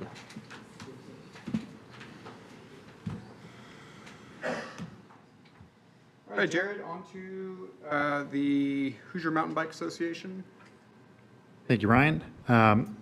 Just want to express how amazing of a community we have, and our parks are able to facilitate so many different interests and hobbies and passions, and we've been exceptionally successful with many groups in our community to combat invasives or help take care of our trails, and this is another opportunity with that. So the Hoosier Mountain Bike Association has began in 2004, I believe, with the Brown County trail system, and since then, over the past 20 years, they've evolved and developed chapters around the state. So there is a group in central Indiana that takes care of Town Run over across the street. They also take care of the Fort Harrison Trail, mountain bike trails at the state park. And they approached us because, believe it or not, Zionsville does have a mountain bike trail system tucked away within Overly Ormond Park. And, as that park's come online, we've began to embrace it and have over a mile of trail today. And they have an interest of growing the sport of mountain biking, not only across the whole state, but especially in Zionsville. And a group of volunteers from that nonprofit reached out, and we began to discuss terms of a memorandum of understanding so that we could memorialize this partnership and allow them to self-guide their volunteer activities to help us support our mountain bike trail system. So I'll read just a few terms from that memorandum of understanding that was within the park board packet. Whereas HMBA is an Indiana nonprofit entity whose focus is to promote responsible mountain biking and to work towards the goals of common land access and natural resource protection throughout Indiana. And the park board owns public parkland throughout Zionsville and oversees the long-range success of the Parks Department. Whereas the Parks Department is the department of the town of Zionsville, Indiana, which provides parkland, cultural and recreational programming, and nature-based education programming for the citizens of Zionsville, and has a desire to maintain high-quality park system amenities. Whereas the Park Board and HMBA desire to enter into this MOU to memorialize their intent to support the development and continued maintenance of mountain bike trails within the town of Zionsville Park System. So within the terms set in the MOU, there are opportunities for their volunteers to self-organize once they have a volunteer form on file with the town, and they can go out there and actually help us maintain the trails. And that's hours of vegetation cutting, that's hours of raking dirt, removing rocks, and currently we do that with our existing staff and a couple of very dedicated Zionsville residents that have been doing it through our volunteer opportunities so far. So this would expand that network and allow residents from other areas to come in under the charter of HMBA and help us in that effort. So some of the terms within it, they are able to come out and assist in our trails with hand tools. Should they be properly trained, they would be permitted to utilize power equipment to remove fallen trees and other larger obstacles that impede the flow of the trails. They're able to help inform us when there are trail conditions that would require a closure, and we would work together to close the trails if there was an event in that situation. They are also able to propose new trail improvements. If it's a trail improvement within an existing mountain bike trail, that approval process could go through me, and through that I would vet it for appropriate signage. So there are standards that define the different skill sets of the mountain bike trail networks. So we would make sure that it applies to the current mountain bike trail standards and receive signage that would dictate that it is safe for our community, that is understood with our insurance policies, and that it would be appropriate to implement within that existing network. Additionally, this would also allow HMBA to propose new trails in other parks or throughout our park system, and any new proposed trail would come before this body for approval before any action would be taken on that. Point of clarification on that statement, Jared. When you mention existing trails, that they'd be able to work with you on those directly, does that mean an existing identified route, like as part of the master plan, or does that mean like anywhere within Overly Ormond Park, they sort of, you would have jurisdiction to make those decisions? So that would be any trail that's defined as mountain bike trails. So we would, with this document, add that as an exhibit. We have a map of Overly Ormond where we define where those exist today. So it would be essentially implementing the long-range plan for Yep. what, got it. Yep. Okay. And then any improvements, whether that be a linear trail somewhere else along the Big Four or in another park, that would come before this body. Well, as somebody who, although I don't ride those trails, I do walk them frequently in the evenings, much to your chagrin, I'm sure, but I haven't run into anybody yet. Yeah, keeping up with them is half the battle, right? They're great trails, but if they're not maintained properly, that's when you really get exposed to certain liability issues, much less so than actually using them. So I think having some additional help to both expand the network and make sure that it's safe and maintained appropriately would be mutually beneficial. Especially as we're expanding our park system in general. If we can get volunteers to come in and help us with any of our parks. Yes, please. Do we have an idea of what the expansion opportunity is based on the current mile that we have? So expansion within the current system is more the ability to add features that would be, offset from the main trail, that would maybe allow a skill to be developed. So whether that's, two boards that are installed that someone can mount onto or something like that. It's just evolving the trails as, the community would enjoy to develop their skills. And I see the entrance to it off of the Big Four, and it's a novice entrance, I think, or intermediate or beginner, where you have different levels of skills based on what paths you're proposing, and it'll be open to everybody in the community, all different levels of riders. Yeah, so that's partially why I mentioned that the signage would be included with any new improvements so that it would alert mountain bikers of, if I take this route, it's going to continue to be beginner or novice. If I take that, it's a skill of the next level. Am I ready for that? A little box with waivers, right? Yeah, we've got signs up. And then would you continue to put your bike repair stations on the mountain bike trails as well? We do have a toolbox on site, so nothing's out of the ordinary. Yeah. Will there be a sign of where Ryan likes to walk, so people can take that trail on their bikes?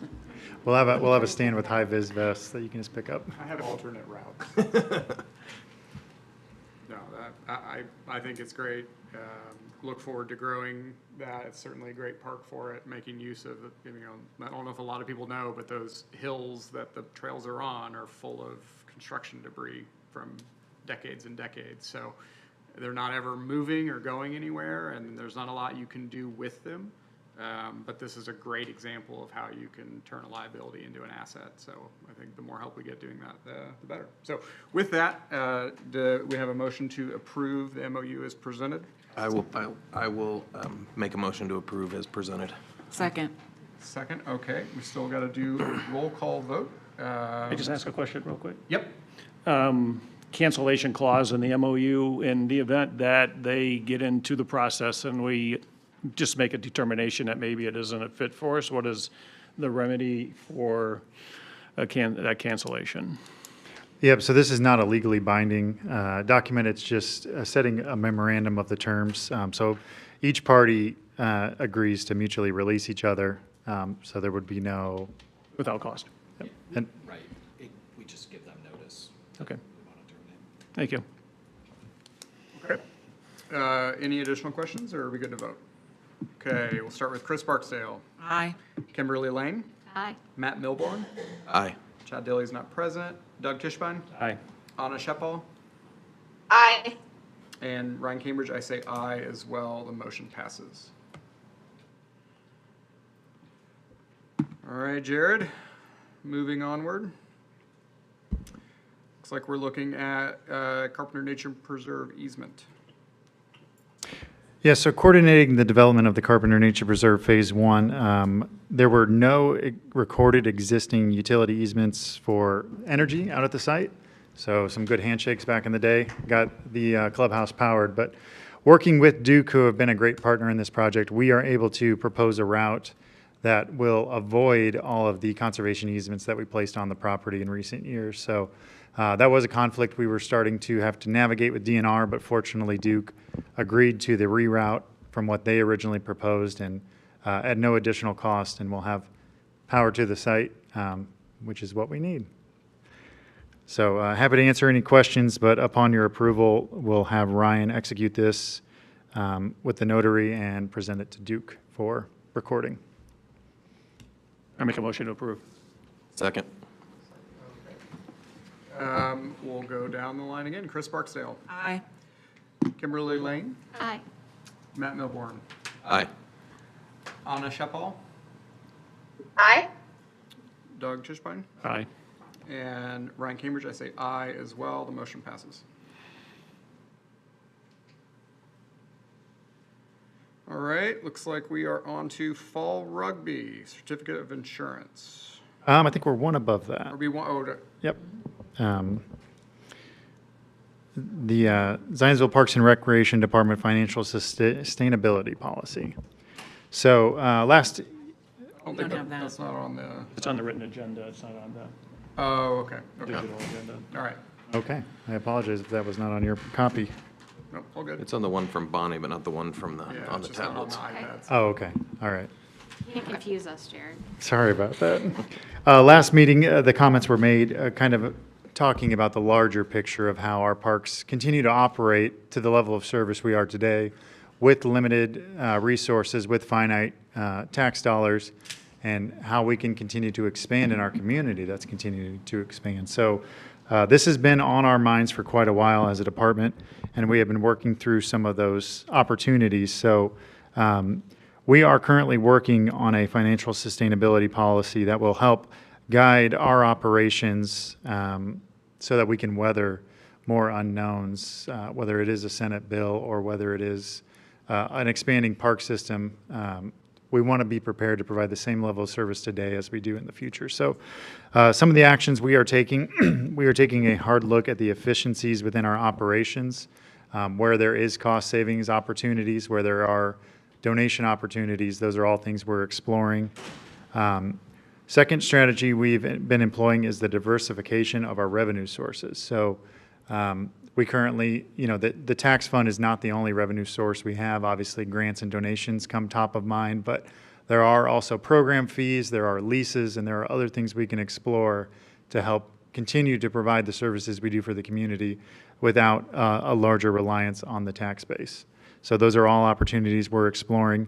And the third is to implement a fee structure that reflects our goals as a board and department and reflects the true costs of operations. So this will be a new conversation for Zionsville, one that we will begin to discuss next month of how our fee schedule might change to better reflect the true costs that we have for operations. To ease that conversation, we are looking for as many partners as we can to help us sponsor, donate, and essentially subsidize from other sources. So again, that we're not excluding anyone with a financial barrier from participating in our programs. So more on that will come next month, but I just wanted to give a preview of that. I've also asked Tim Berry of Crow Financial, who is the town's financial advisor, here, if there's any questions the board have pertinent to the larger global picture of our percentage of the, the tax bill or where we're sitting with our cash reserves or anything to that nature. There's supposed to be something in our packet about this? There was nothing in the packet on Okay. this.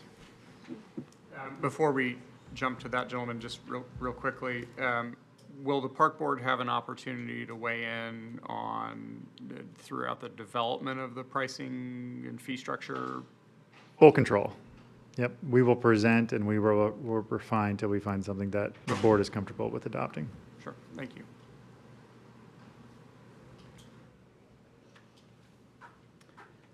Thanks, Jared. Tim Berry, financial advisor to the town with Crow. As was discussed at last park board meeting, I know there was some questions with regards to the not only short-term but long-term effects of Senate Bill 1 on funding of government operations in general, but specifically then related to the parks. As the General Assembly met this year, in passing Senate Bill 1, or what is now Senate Enrolled Act 1, provides for an additional homestead supplemental credit, $300 or 10% that comes off the top of every homeowner's tax bill beginning next year and into perpetuity. It limits the annual growth of levy annually. Typically, the levy for all units of government was allowed to grow at the annual rate of growth over the 5 previous years in the state of Indiana. They have limited that now to no more than 4% over the next 2 years.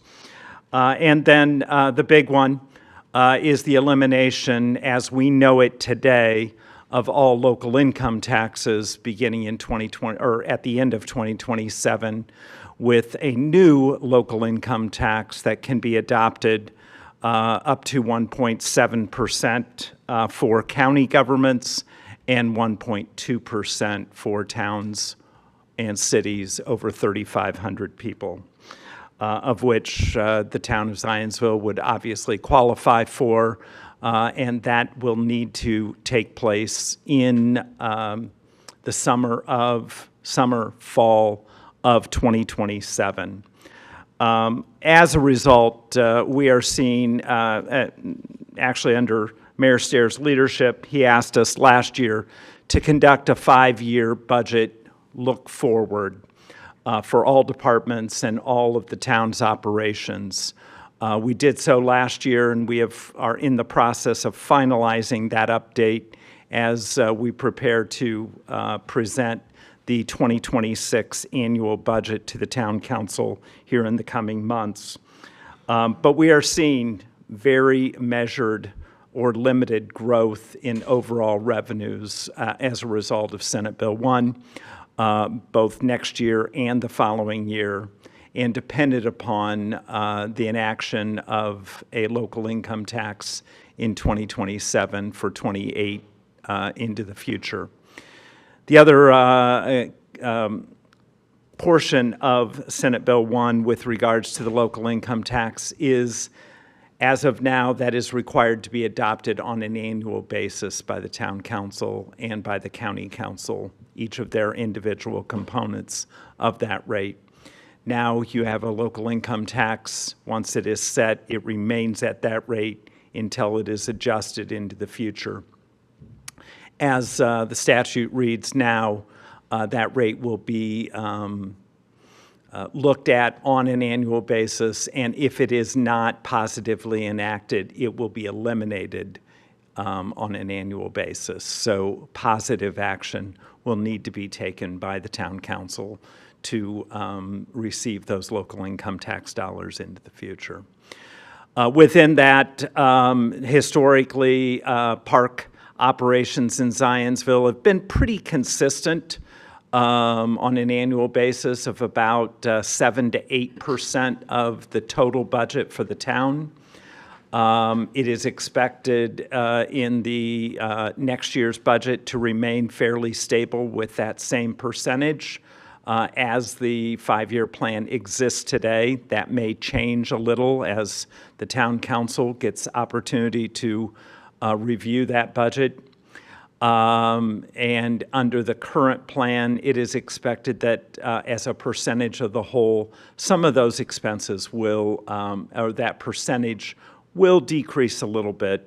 Part of that you need to take care of or be aware of is in Zionsville, we have 2 different service levels.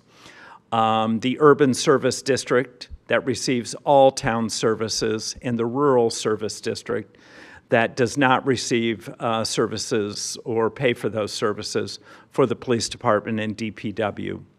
As areas continue to grow and that urban service district will expand, and as a result, then those other areas of operation, as a result, will become a little bit larger percent of the pie as we go about that. and that's why we would expect over the next 5 years for parks expenditures to decrease to maybe around that 6% as it exists in the current plan. And with that, I'd take any other questions that you may have with regards to overall funding, but certainly funding of local operations is a concern for many communities across the state right now. Thank you for that. That was a great, concise update. How does, as you look forward into the future, in the instance where in 28, I believe would be the first year of its inaction, right? A new local income tax at Correct. 1.2% or something. Up to 1.2. Up to 1.2. So, how does that maximum of 1.2 compare to the local tax revenues that we collect now that we won't be able to collect in the future?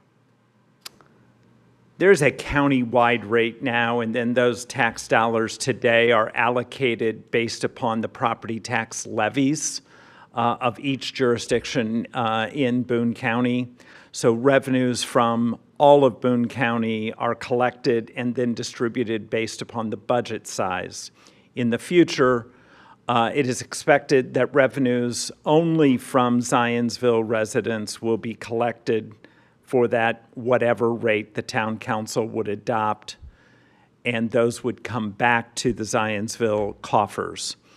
The state of Indiana, we've made some estimates, but the state of Indiana has not provided detailed income tax income tax receipts from jurisdiction by jurisdiction yet.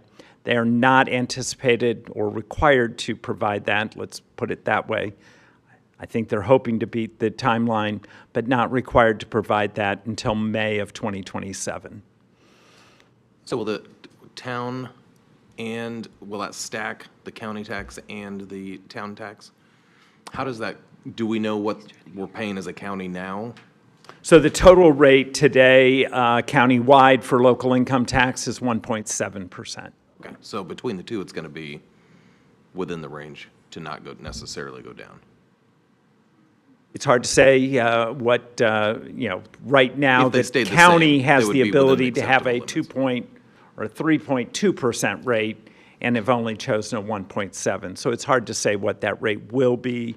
But yes, there will be distinctions within the county by jurisdiction, and certainly those unincorporated areas of the county will only pay the county rate. Okay, so if I hear you right now, the county's collecting everything and passing that on. And so that's 1.7, and it includes both the county and Zionsville.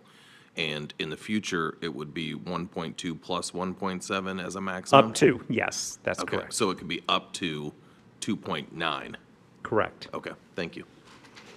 And of that 1.7 that the county has, 0.4 could be utilized for fire and EMS services across the county. Is there a floor of how much the county could then give to the town? The county would not give anything to the town. The county will adopt a rate just for county services. They will also adopt a rate for any community that is under 3,500 within the county, if that town would so request a local income tax. And then the town would set their own rate, and whatever rate that the town sets, those receipts from Zionsville residents would go back to Zionsville. So it is a more equitable distribution of revenues moving forward. Today, I think we can say pretty soundly that many of the local income tax dollars that are paid by Zionsville residents go to other communities in Boone County because they have higher property tax levies than Zionsville. So Zionsville is a payer community. You will get your own dollars back, which is the good thing about the new proposed change. And that's been a problem and a challenge for many other communities across the northern part of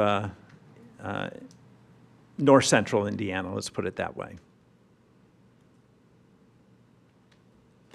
Did the legislation introduced change or give municipalities any additional latitude of ways to either go to referendum to ask residents to fund certain projects, or I know that there's home rule limitations on a lot of that at the state level. Is all of that remain the same? All of that portion remains the same. And so that does limit from that perspective. It does put more limits as well on debt and what would require a potential referendum on the debt side. The new bill does? Yes, it does. Is there a 2-second version of what that looks like? Depending upon where the town's debt rate is, if it's at 25 cents or greater, it would require that to be anything would be a controlled project, which would lead through the referendum, not the referendum process, but the appeal process. And any other projects through greater amounts and levels would potentially lead to referendum in the future as well. And would we, in an instance in the future where we would pursue one of those projects that would trip that lever, or that would require a referendum, do we need the state's consent in order to have that referendum? Or do we have the jurisdictional authority as a municipality? Referendum can only take place in in a general election, and a general election is not considered a municipal election, so in an even number November election moving forward. And that's for all referendums beginning next year. Okay. But we don't have to go through a process where we get the consent of the legislature in order to put a measure on the ballot. We just have to follow the criteria of when and how. Okay. And that would be at the jurisdiction of the town council. Got it. Okay. To approve the process. Okay. Buckle up, everybody. Yes. Thank you. Appreciate You that. bet.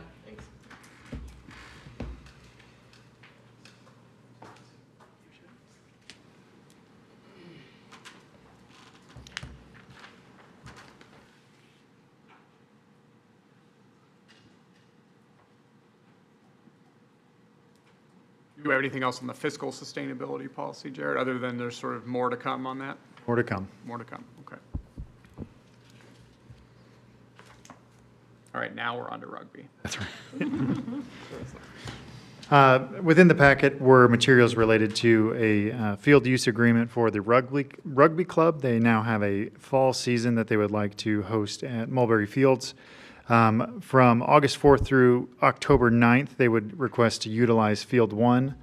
They have followed the field use process that we have before then, provided the COIs, and with your approval, would have authority to be out there. Same as in years past? Yes, yep. They had a spring season just this year, but the terms were set at the end of their spring season. The same thing we've done. Same thing. Same rate of $5 per instance. I'll make a motion to approve. Second. Okay, let's go down the line. We have a first and a second. Chris Barksdale. Aye. Kimberly Lane. Aye. Matt Milborn. Aye. Anna Shepal. Aye. Doug Tischbein. Aye. And Ryan Cambridge, I say aye as well. The motion passes. It looks like there's a couple fall rugby items, Jared. Are there other ones that we need to look at, or is that just one? Just one item. Those were just additional documentation on Got that. it. Got it. Okay, so special use permit agreement, shelter reservation? Yep. With our shelter use, our shelter reservation program, occasionally we have requests to add food vendors or entertainment or things of like that. So because that is beyond the shelter reservation, we have captured that request within a special use permit. So the request would be to allow the vendor Hedgehog Hannah to join a shelter reservation on August 17th at Mulberry Fields. There are terms within the special use permit requiring the vendor to have all certifications to host those animals and insurances, and then a release signed by the event organizer, which is the shelter reserve party. Is this for profit? They are paying the vendor, yes, for a private event in one of our shelters. They're not charging attendance for the private event. Correct. So I thought we don't vote on not-for-profits. This, this is a private rental from a resident that Okay. wishes to have a vendor. So they It would went meet through, the criteria for a special event, like a special community It's a event. different process. a lot of the special used in our processes apparently. Well, I guess it's throwing me off with the We need to get a special, thesaurus. special permit. So, Yep. I make a motion to approve the special use permit to include Hedgehog Hannah. Second. I make a second. Okay. Let's go down the line again. Chris Barksdale. Aye. Kimberly Lane. Aye.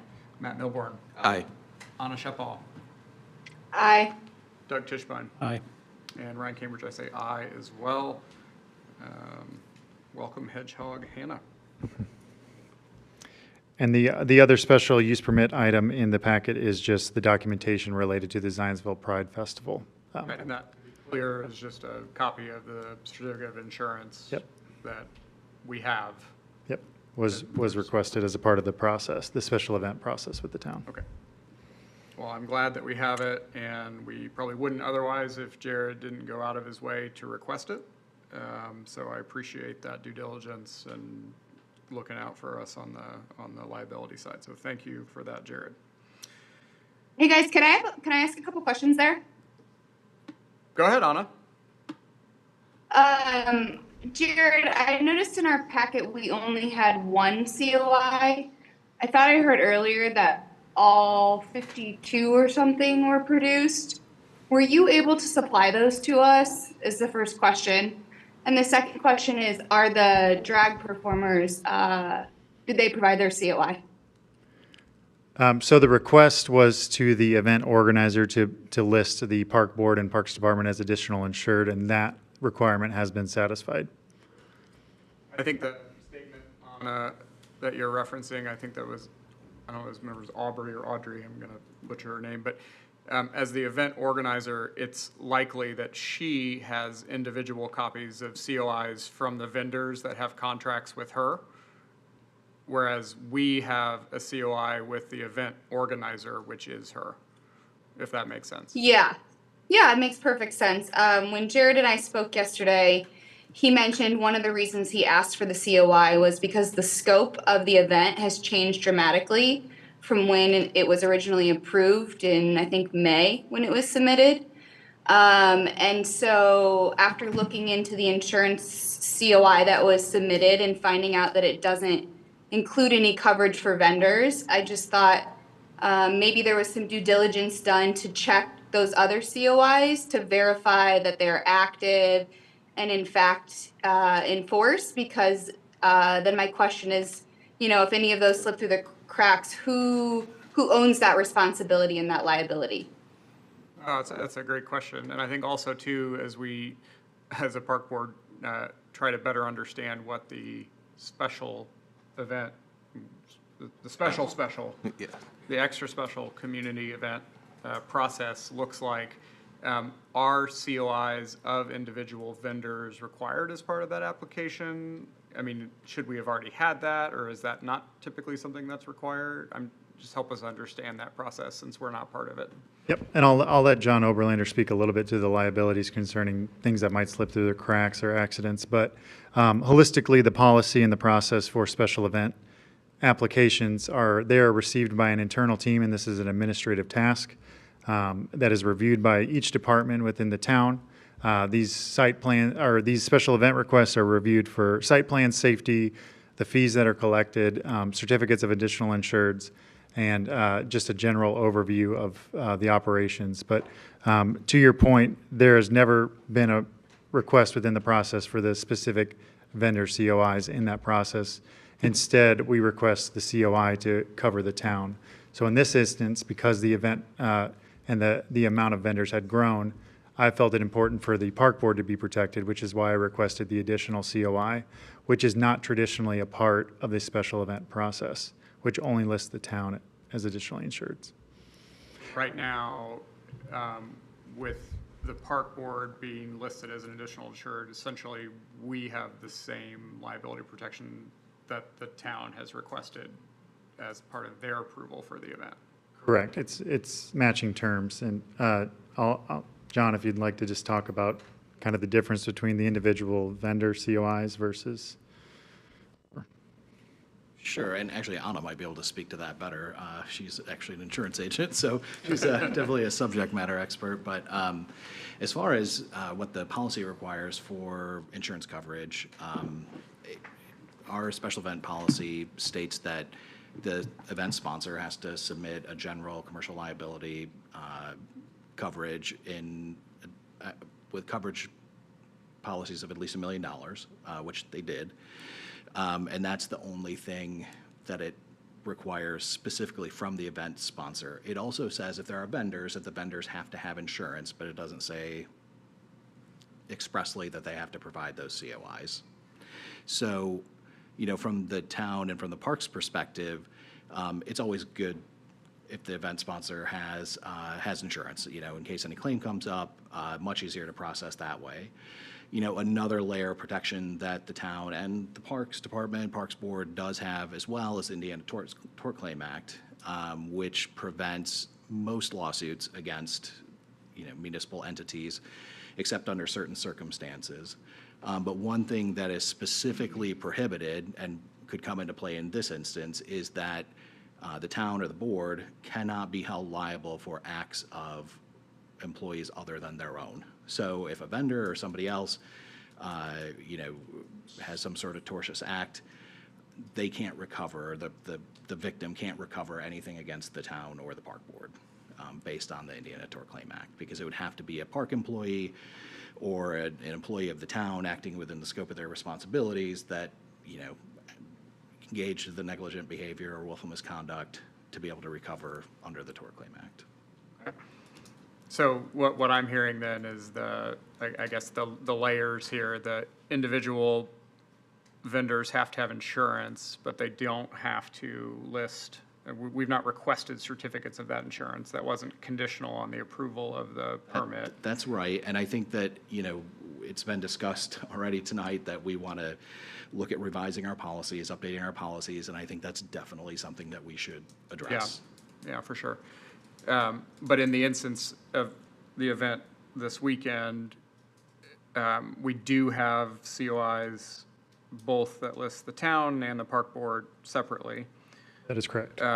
From the event organizer, who is responsible legally for all of the event vendors that she has engaged as part of her event.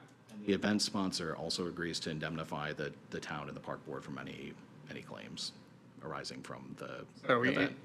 Based on the agreements that we have in place currently and the insurance we have in place currently, it would be difficult or impossible or unlikely for someone who participates or attends that event to bring a claim against the town unless a member of the town is acting in their official capacity and in some way contributes to causing that event? I mean, anybody can sue, but with that protection, that does really limit our exposure on any action like that. Okay. So your opinion as legal counsel to the park board is that our exposure to liability as it relates to this event specifically with the information and documentation that is in place is very low? Or low, or sort of low? It's acceptable. Yeah, it's acceptable because, and this is what is in the policy. This is what we're required. We can tweak the policy for future events. When you have a policy in place and somebody applies, it's kind of like when you apply for, something from the planning commission or a building permit, whatever is in place when they apply, that's what you have to apply going forward for that application. So, it's something that we could look to change in the future and update and tighten, really to kind of have that belt and suspenders of liability Yeah, I think especially as we think about how events downtown and things like that might change over time with new plazas and stuff coming online, hopefully at some point in the future. Well, and the growth of the town and Yeah. getting bigger events. Right, so we'll have bigger event, I think it would be developing some sort of either vendor policy or a vendor database, which I know other communities have this too, where it's like to be an approved vendor, you have to have an annual COI and a bunch of other sort of documentation already registered with the town. I think that would be something to consider as well. That way, it wouldn't make it more difficult for folks to host events with vendors that are qualified and vetted. But it's just right now, we don't have that infrastructure in place. So I think that would be a good thing as we explore, you know, approvals for these events and things in the future. Certainly something for us to consider.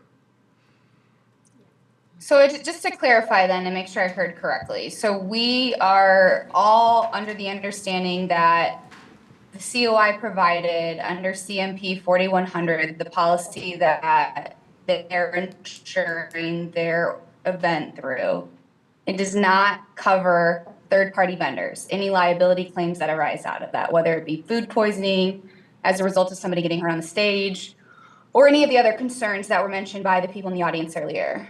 And we have not been furnished the COIs for any of the vendors or all of them. I just want to make sure I understand that correctly. And we're willing to take on that risk, not having seen any of those COIs because it's a low probability. Is that what I'm understanding? And then my follow-up question to that is, should there be a lawsuit, who bears those costs going through the process? Is that the taxpayers? Is it does the council approve that while it's being settled? If something like that should happen. Sure. So to your first question, I don't think. I'm sorry. Could you, Anna? Could you repeat your first question?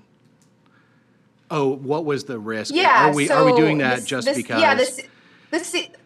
Of the risk of the level The of COI risk. that was provided shows that there's no coverage for the vendors, but the coverage for the vendors was not submitted or provided. So I to think my it's- knowledge, nobody has been able to verify that there's active coverage on any of the vendors. And So I just want to confirm that you guys don't see that as a risk.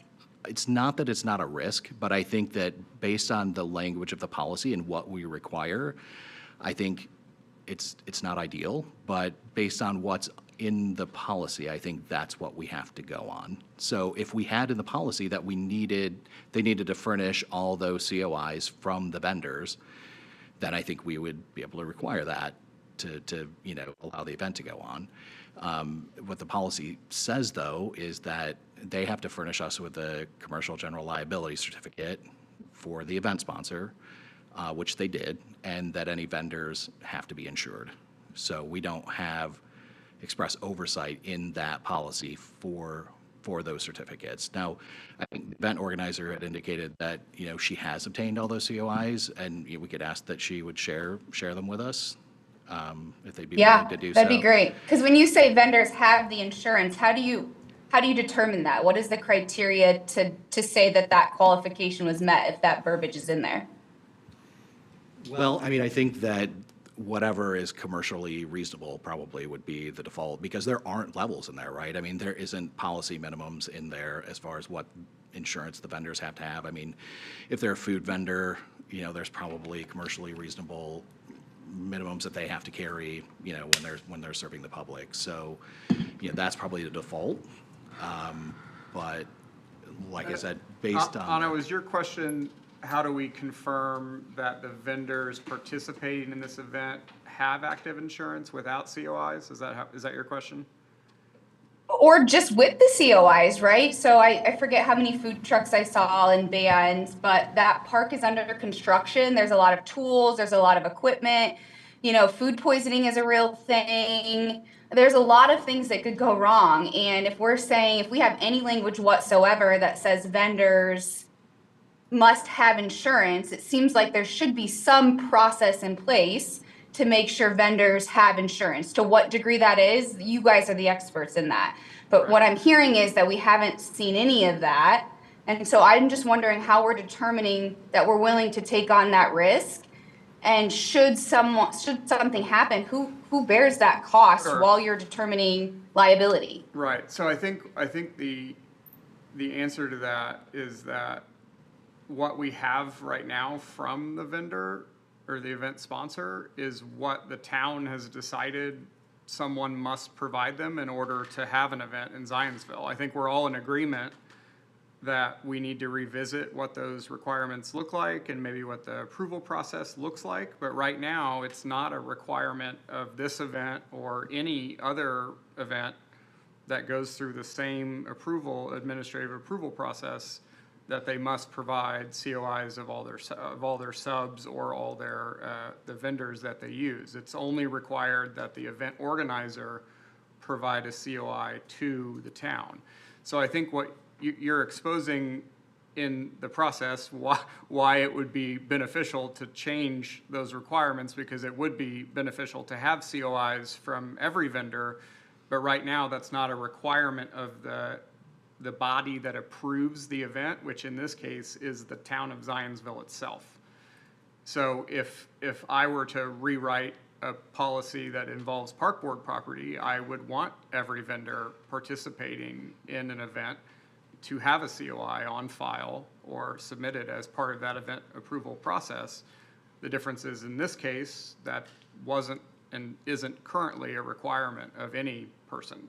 So for, if street dance, for example, would have had to have gone through the same, somebody please correct me if I'm wrong here, but I would imagine that would have gone through the same special event permitting process as this event, and the requirements of the event organizer for that event, which is certainly substantially larger than the Pride event will be.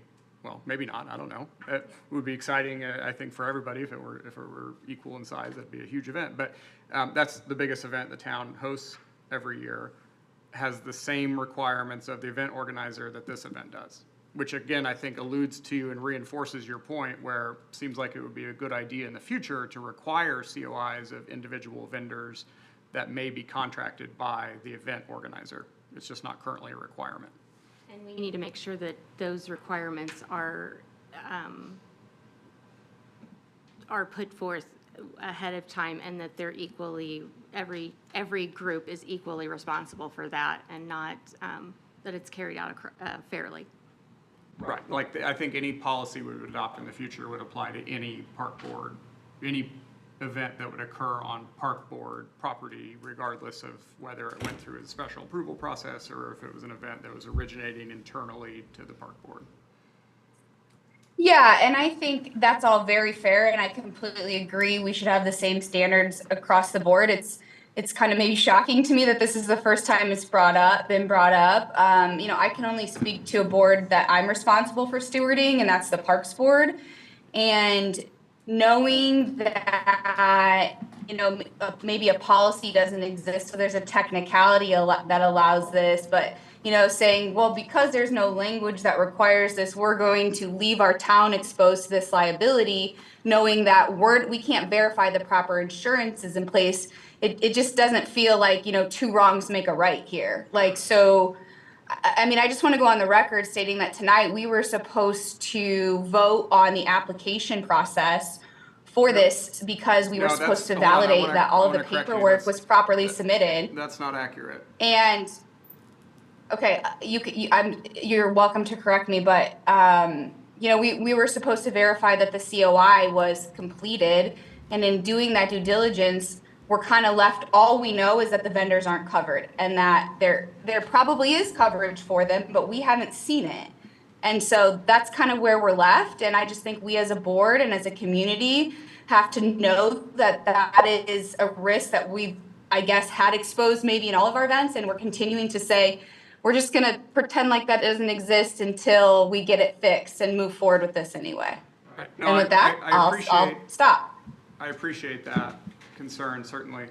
And two points. I want to, the motion that was on the agenda tonight was to approve the COI that was requested by Jared of the vendor to indemnify or add, not indemnify, but to add the park board specifically as insured.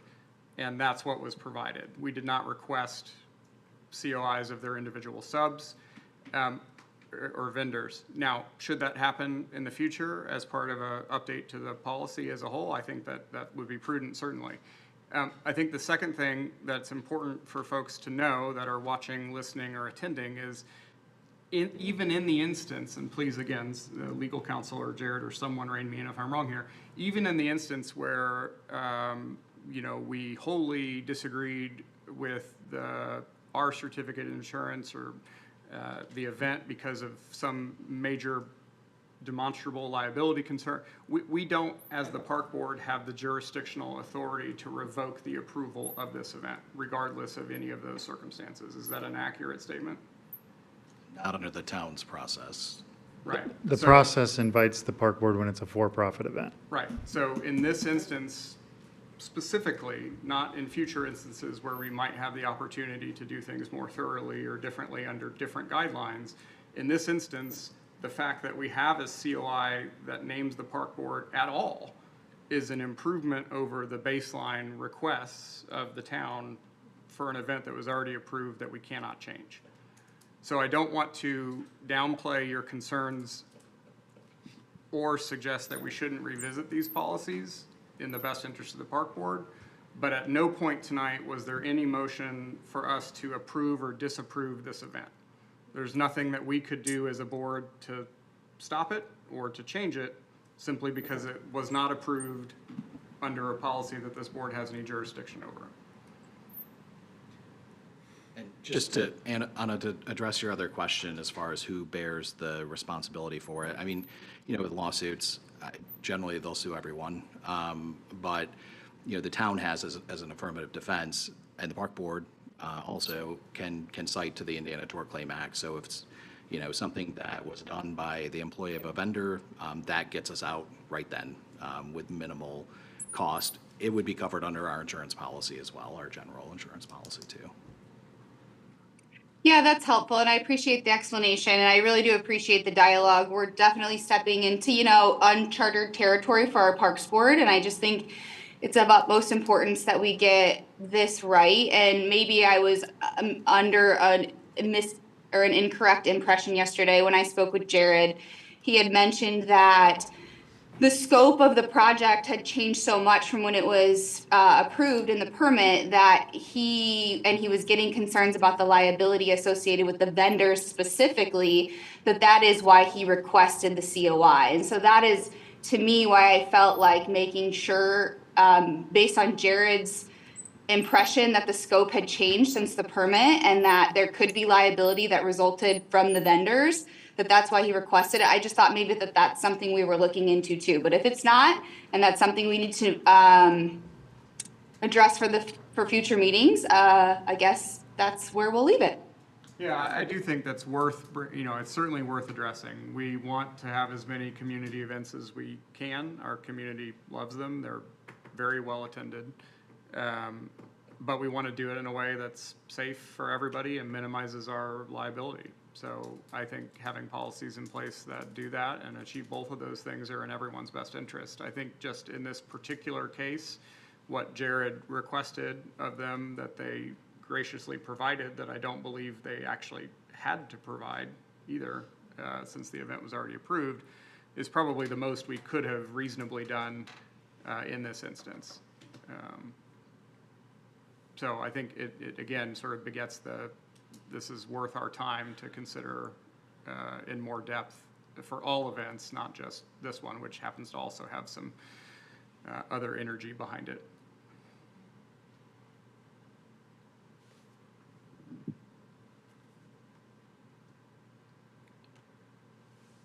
Do we need a motion? Nope, no actions taken, so we can move through the agenda to the last new business item. Okay. I see two memorial benches. Three. We actually have three, yes, so Can we approve all three under one motion? that's what I was hoping. You can just Yep. read the names into the record and you can do that. Yeah. All right, so what we're going to be discussing will be the Mueller Memorial Bench, the Williams Memorial Bench, and the Schmidt Memorial Bench applications. Make a motion to approve the Mueller Memorial Bench, the Williams Memorial Bench, and the Schmidt Memorial Bench. Do I have a second? Second. And do roll call vote. Chris Barksdale? Aye. Kimberly Lane, Aye. Matt Milborn, Aye. Anna Shapal, Aye. Doug Tischbein. Aye. And Ryan Cambridge, I say aye as well. All benches approved. Can't ever have enough benches, especially ones that are donated. Yeah. On to old business. Are there any old business items that anyone wants to discuss? I just have one, but I won't get into it because we're running late. One of the things we talked about last month was the dashboard capital financial recap.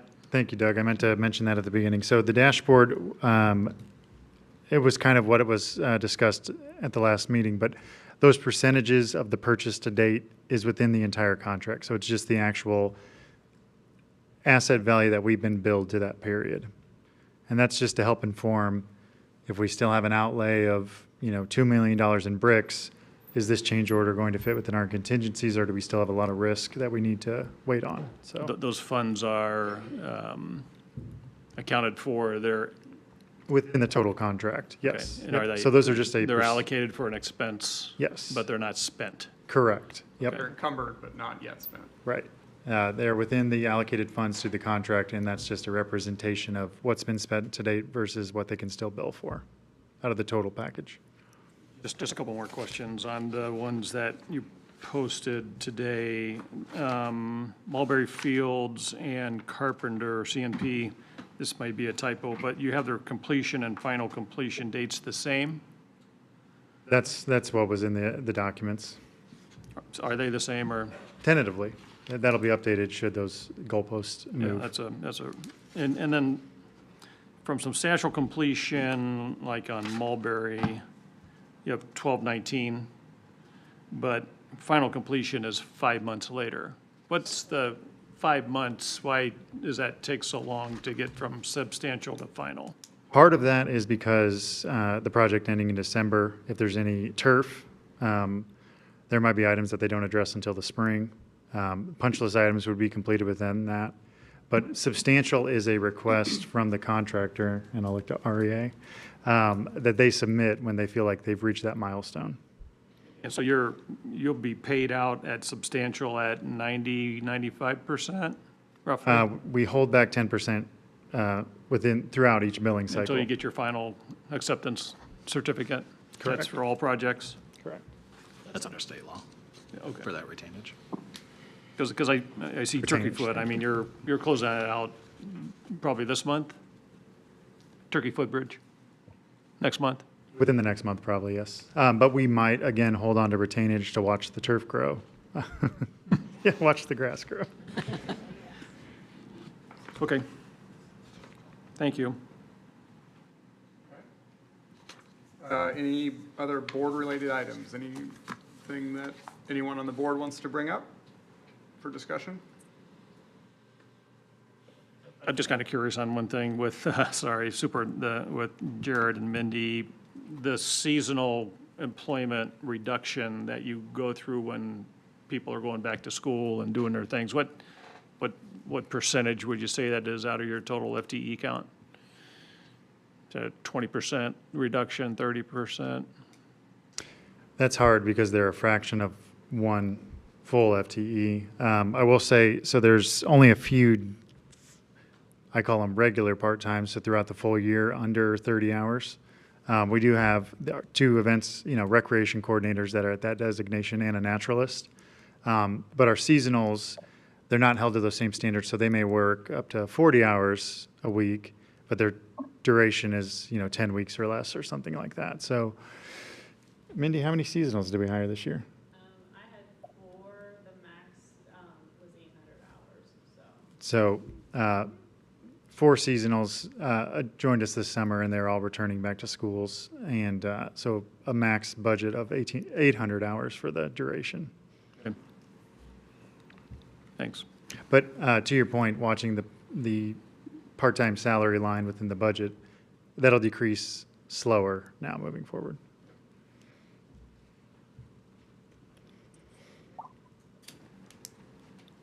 That's all I have. Is that it? Sorry. I mean, Chad wasn't even here to ask if this stuff was budgeted. Yeah, exactly. All right. Well, if there's no other board-related items, let's move on to claims. Has everyone had a chance to look over the claims that were in the park board packet? And if there are any questions, now is the time. And if there are no questions, then we would certainly entertain a motion. I make a motion to approve the claims. To approve this. See, Doug's got it. He's on it. Got a second. Still going to do a roll call vote. Chris Barksdale. Aye. Kimberly Lane. Aye. Matt Milborn. Aye. Anna Shepall. Aye. I don't know if it counts because we can't see her. Oh, there she Sorry. is. There she is. Aye. Winning. All right. And Doug Tishbein. Aye. And Ryan Cambridge, I say aye as well. The claims are approved. Make a motion to adjourn? I second. Moving on. All right, we have a motion to adjourn and in a second, and because we followed all the other rules, we might as well follow this one. We still got to do roll call vote. Chris Barksdale. Aye. Kimberly Lane. Aye. Matt Milborn. Aye. Anna Shepall. Nay, just kidding. That would have been fine. Okay, you should have left it in there. That would have been funny. All right, Doug Tishbein. Aye. And Ryan Cambridge, I say aye as well, and I will gladly meeting adjourned. Thank you, everybody. Thank you for everybody who Thank you for participated, both coming. online and in person. Thank you. Okay. Yeah, so I'll put together the